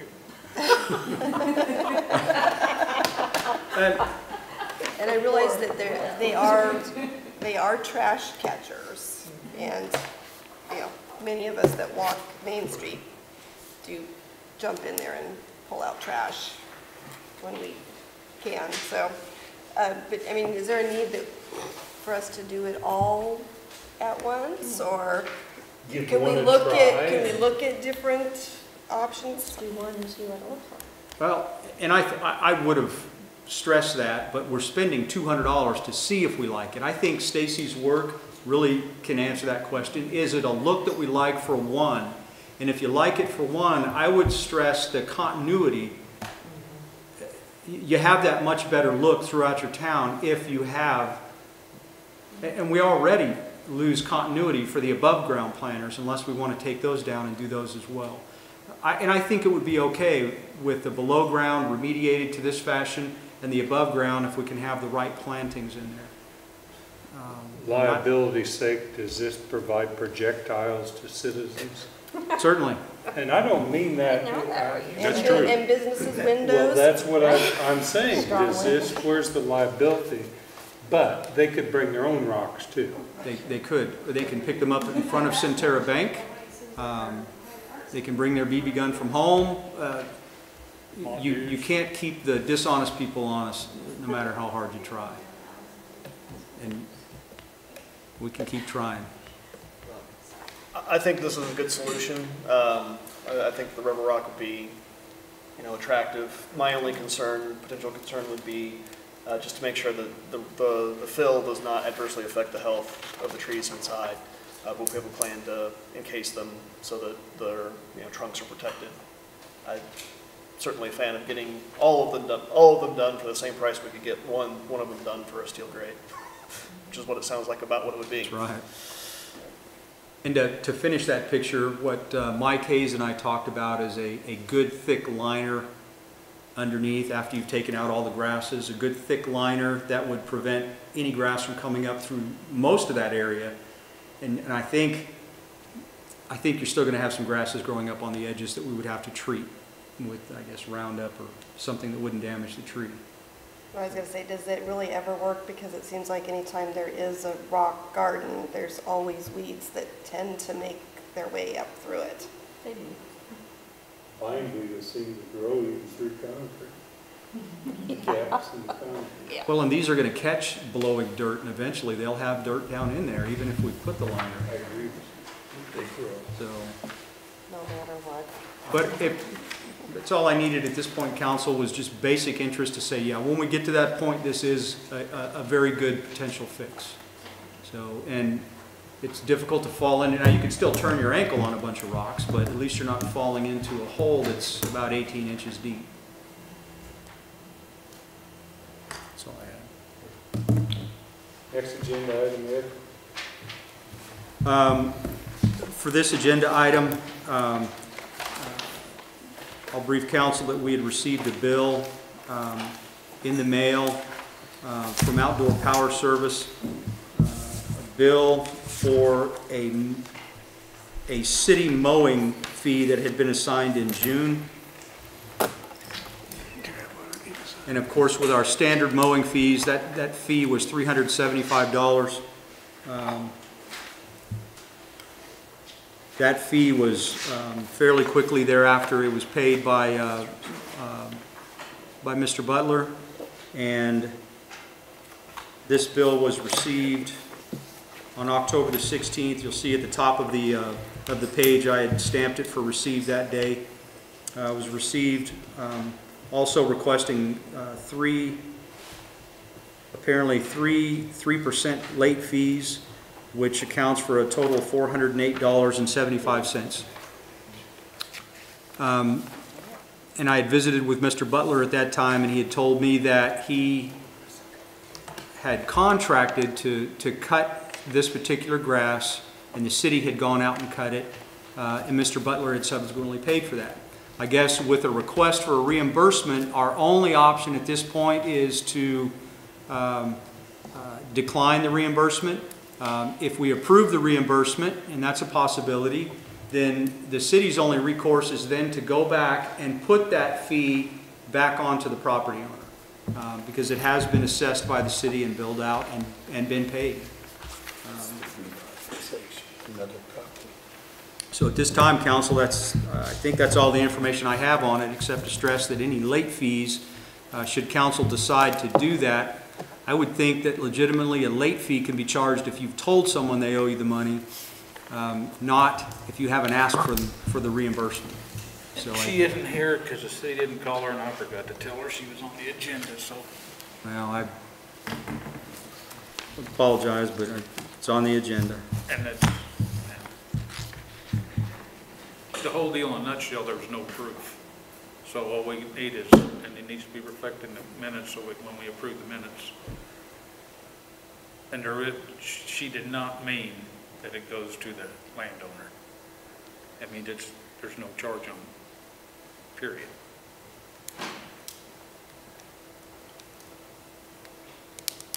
I'm confused. Clarify that. There will be no city charge levied on that mowing.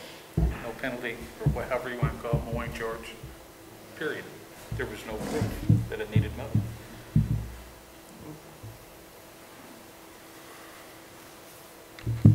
Is this the one we had discussed before?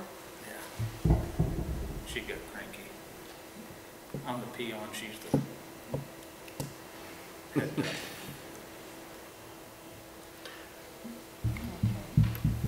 So you're contracted to mow this property, I mean, for the last 5 years. and you got the notice, or she got the notice, or? Well, initially there was a notice to the landowner, and we went and mowed it. And then later the city come in and mowed it again, and we didn't think it was in violation of city ordinance, so we hadn't mowed it yet. Hadn't rained in, what, 6, 7 weeks? It's no big deal. I just gotta have the answer reflected. Did you, when Rex came down to talk to you about this, when it was first done, did you ever offer to give him the money back at that time because there was miscommunication? Or am I got in that conflict with Jeremy and his lot? There were two different fees that were paid by Councilmember Butler that day. And what we had been asked after that payment was from Jeremy to reimburse Councilmember Butler Jeremy's portion of that. So that was refunded. But Jeremy had been told that, well, we can refund that, but then that bill has to go on to the property owner. And that was followed through on, that wasn't a problem. And on this particular instance, no reimbursement request has been made. And I think it was discussed at that time that it was disputed whether there was any proof. And we looked into that, and Mike Hayes has changed his procedure since then, because I think it's human nature where we would not like to be questioned for our integrity if we have a job to do.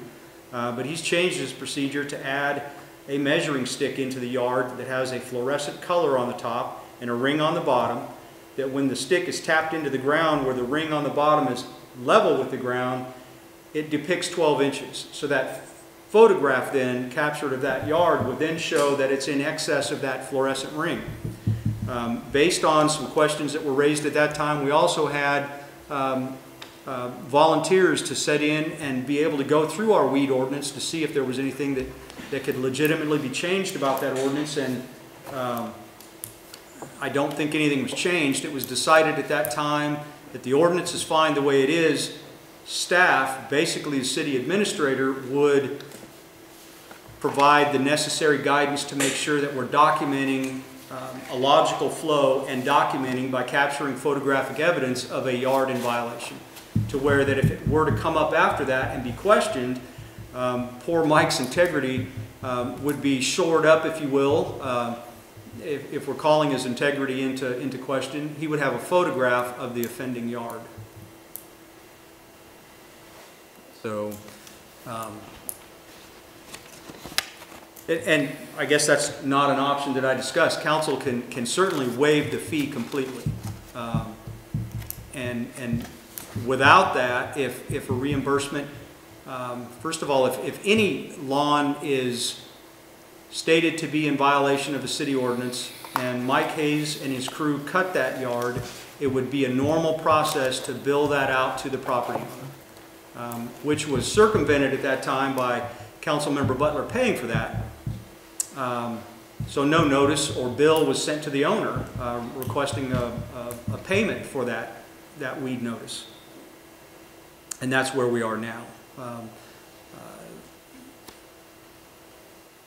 The city crew did a process that is felt to be not in accordance with city ordinance, I believe. If no violation was perceived to exist and the crew cut it anyway.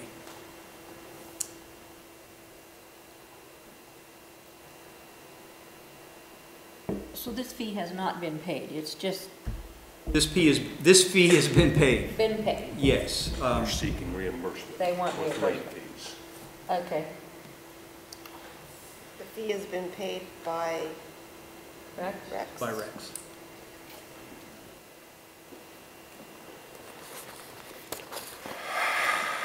Did I describe that okay? Okay. I probably shouldn't have brought it up because she would have wanted to be here. Well, we can table it. Yes. However you want to do it. I don't care. But that's what it's going to be when she's here. You will have the same conversation again. If there's an idea that Ms. Butler should be here to defend this, if you will, I would concur to table it. You know, I guess I don't have a problem with reimbursing you, but I really have a problem with reimbursing you a late fee. See, that's bookkeeping. I don't know. I'm sorry, Rex. I don't You do know, bookkeeping. I don't do billing. You asked me to give you money back, and then you're gonna bond me with because I didn't do it on your time frame. You know, so. I guess the way I look at it is, you know, I do trust our city staff, our crews, that, you know, in their estimation, in the procedure they were following at the time, they believed the property was out of compliance and needed to be mowed. And if we did mow it, we didn't incur those costs. But by the same token, it was also a learning opportunity in that I agree, I think whenever we do this, we do need some documentation to back up and say, you know, no, if someone does contest it, say, no, here's a photo, dated photo that you were definitely out of compliance at that time, so we were well within our rights and our ordinances to go in and remedy that property. So I guess, you know, the procedures we had in place in time, I believe our crews probably followed to the letter, and it was a valid fee that we levied against that property. And for that reason, I would not be inclined to reimburse it. But by the same token, it did help us maybe refine our process somewhat and get better at doing this in the future. And maybe refunding that fee is just kind of our, you know, our learning experience. So I guess absent of, you know, maybe a direct petition from the individual requesting the reimbursement, I'd be more inclined to say probably not refund it just yet, but don't want to totally shut the door on it either. Well, I have to wonder why they paid it in the first place. It's the property owners. And maybe we need to just not accept payment from them if we know that they're mowing for somebody else. Because it's the property owner's fee. But if he had, Not the- if not the person. the property owner had a contract with Rex and Rex was responsible for taking care of it because they don't live here, then he's in violation of his contract then, more or less, right? I agree. But that's an issue between the property owner and their contractor. That's true. That's true. I will tell you that city staff, Selena, Pam, they've told me that if someone walked in off the street and said they wanted to pay a bill for somebody else, they would take it. So, I mean, I kind of agree with what you said, though. It could open a problem up to request for reimbursement when you're taking payment from somebody else that has no legitimate obligation for that payment.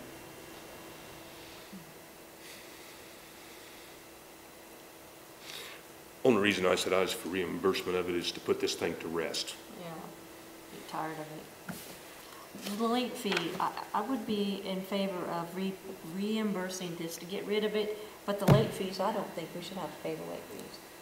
I would fully. As minute as they are. Yeah, I mean, To me, as it's the little as, principle of it. it's just being, My only question in this discussion is you're talking about if some of you We're are going to in set favor precedents. I know. of reimbursing, or then, does that mean not filing it on the taxes of the property owner? Just clarification. Because if you do end up making a motion and taking some action, we want to make sure, staff needs to be clear what the intent is. Well, it's the property owner's responsibility. Well, that's what, she made a good point a while ago is, you know, the property owner should pay it, not the person taking care of it. And if somebody comes in to pay it, you know, I guess you have the right to ask them, do you own that property? Do you understand what I'm saying, though? I do. Yeah. If you, are you talking waiving the whole thing, or just to the butters? I don't know. well, I know. I'm not trying to sway your opinion one way or the other. Did he get paid for mowing? Did he get paid for mowing it? Probably. Should come off of there.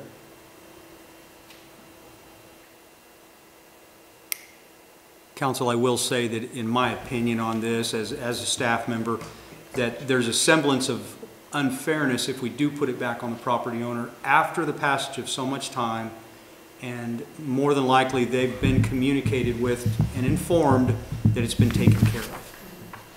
So they have no expectation that a bill is coming their way. That would be my only hesitation with putting it back on the property. I have no hesitation. But then the issue is between the two people who have a contract with each other.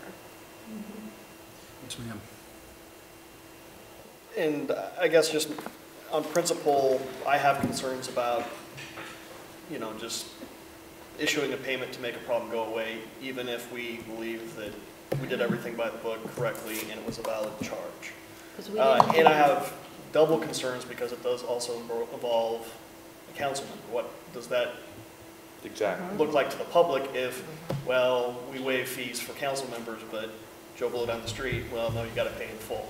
Was it the guy that requested our to waive a fee on or waive his bill for his plumbing. Yeah. He didn't. Then you also have the question of, we don't want to be questioning the integrity of our staff, but do we want to be questioning the integrity of our fellow council members? Right. Well, and that's just, we're talking about the condition of the lawn 6 months ago, which we have no direct evidence one way or the other on. From either, from them. Right, and I guess, again, just you go back to, we originally mowed it, we levied a fee, the fee was paid, and then only after the fact was that contested. Proper time to contest the fee, probably, well, there's probably not a good time to contest the fee, but you contest it when you first get the notice that property's out of compliance, please mow it, not after you get a bill and already paid it. So, I see your point, Mark and Sandy, in that, we have been dealing with this, and it would maybe just be easier to just, give the squeaky wheel some grease, but. But we need to listen to what you're saying also is maybe just listen to it squeak, right? Well, again. Otherwise, it's going to create more problems. The way again, I see I it agree is I implicitly trust city staff. I trust it needed to be mowed. And it may have been fairly borderline that, each side might have a legitimate case, but the fact of the matter is, we mowed it, levied a fee, fee was paid. That kind of closes it in my book. Was it paid without a word being said? Or was there some contestment at that time? Because didn't we turn around and reimburse Rex almost immediately for one of the other properties? I was the one with Jeremy paid it. Jeremy turned around and paid it. We reimbursed Rex, but Jeremy paid it, right? Yes. I don't remember him paying. I thought that was. I remember. That go on the taxes. I don't remember. I don't think we were even clear about who owned that property at the time. They didn't know either. Oh, that's right. Owners versus owner by deed. Mm-hmm. That's the problem. That was a problem on that one. I don't know. Skip it. He paid it, let him charge Mrs. McLaughlin. For goodness sake. She's not, she didn't pay. Right. Anyway, council, you have that request before you this evening. It's on camera. You have a request for consideration of payment of this invoice. And it's given you the background, you've had an opportunity to discuss it, you have several options, yay, nay, table. I guess my recommendation would be table. Again, current time, I am disinclined to issue the reimbursement, but I'm open to hearing further petition from Ms. Butler. Okay, you table? We're just kicking the can down the road. Yes. It cost us another $11, Matt. That's right, $11.75. Whatever. If you table this, I want to know personally, I want to know what you refunded to Jeremy, or that Rex asked you to refund, or however that happened. Did that mowing end up being free on that particular property? Remember, there was a deed issue, there was all that. But did that end up just being free, the $375? No, Mr. Mayor. That was a bill sent out to the property owner. I don't know what happened to it after that. I don't believe it was paid, but I will check on that. Okay, well, I'm just, to be fair and equitable. Right. And my personal opinion is if you're out of compliance, I defend our employees. They've given us no reason to mistrust them. but yet I understand the other side too. And just to clarify, Ed, again, the mowing fee in that instance was not forgiven, even though it may not be paid. If it's not paid, it will be levied as a fee on their taxes, correct? That's how I would normally work that. Okay. That's normal business. Councilmember Butler has objected to that, however. Doesn't want it put back on the property owner. But that would be our normal procedure. Were you talking about this property? No, I was or talking the other about one? the Jeremy Butler property. The one- Councilmember Butler had paid that. Okay. Jeremy objected to that because he was responsible for that lawn. He asked that the money be reimbursed to his father, and it was. I personally delivered that reimbursement that Jeremy said he was responsible for. I reimbursed that amount to Councilmember Butler, and Selena sent the bill out to the property owner. Okay, so that fee is still outstanding. It was not forgiven. Right. Okay, and to clarify, your Councilmember Butler is asking for this refund and for the fee to be waived on this particular property? That's partially, let me address that. First of all, I've had a conversation with Councilmember Butler, and he hasn't submitted this bill. It's Ms. Shirley Butler's submission of this bill to the city. Councilmember Butler has nothing to do with submitting the bill. All right, I want to be clear on that. With her not having had an opportunity to be here this evening because they had forgotten or whatever, he did make a couple of statements in defense of that, and then stated he didn't want to have the bill put back on the property owner. And I've given my opinion on that as well. By the mere passage of time, is there a semblance of unfairness to that owner because it's been communicated to them that this bill's been taken care of. But that's completely up to council. I would merely say that as a normal process, if the reimbursement is approved, our normal procedure would then be to put it back on the property owner. Yeah, and I would agree with that. I don't think you can have it both ways.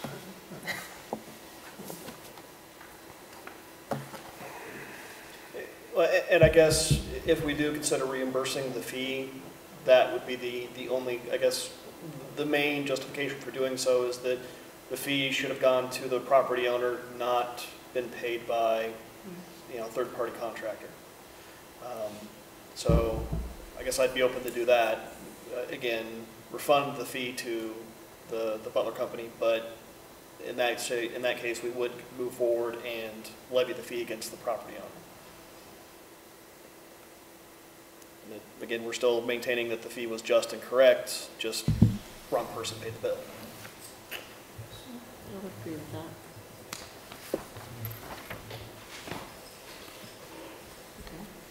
When this was presented, was that discussed with Shirley?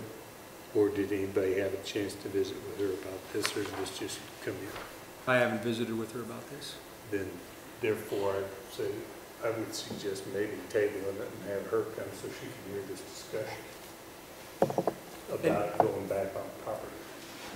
And perhaps if she's made aware of that, they'll say just leave it alone. So maybe it would be good to get her take on this particular circumstance. After your discussion, that's kind of what I'm hearing, that maybe table might be the best, and then make it aware of really what our city policy is as far as putting it on the property. Ed, you okay with that? Yes, sir. So I just need a motion to table this. I'd If that's what your desire is. I'd make a motion to table the reimbursement to Outdoor Power Service. Second. Moving second, all those in favor, aye? Aye. Opposed? Motion carried. I'll give Councilman Butler.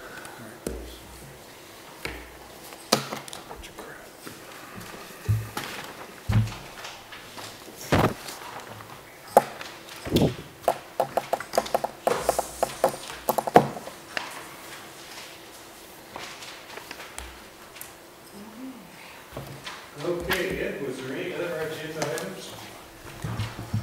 That was it, wasn't it? That was all the agenda items. Council, anything else that you're aware of? Executive session, Gordon, anything? Probably, no, I don't have a report, but probably executive attorney-client for an hour. Would that be okay? I think we do 2. Let's say midnight. I've never gotten home at midnight. I'd like to try that. That's what you want. We can do Pay by the hour, don't we? Gordon, do you? I don't have City anything. attorney I don't have report. anything. I'm tired. So you don't even have a report. Okay, if you have no report, Mr. Attorney. I'm just glad you didn't ask me to pay that bill because I might have.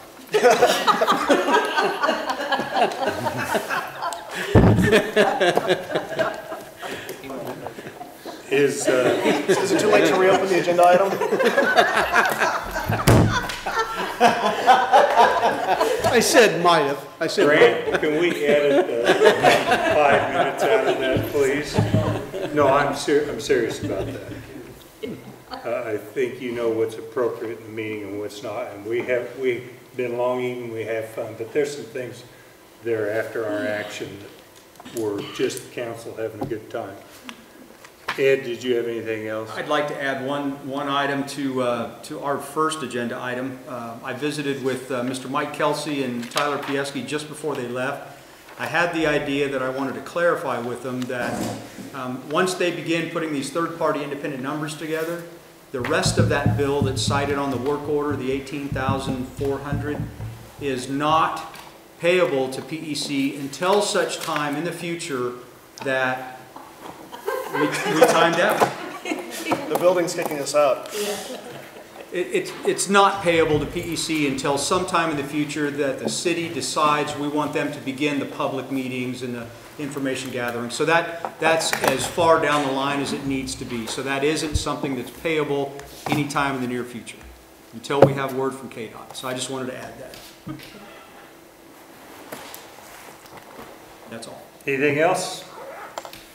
Meeting adjourned. Thank you all. I appreciate your lively discussions, your thought process. This has, I know, been a challenging and long meeting, but thank you. Drive careful on the way home or walk careful down Main Street. Don't fall in a planter.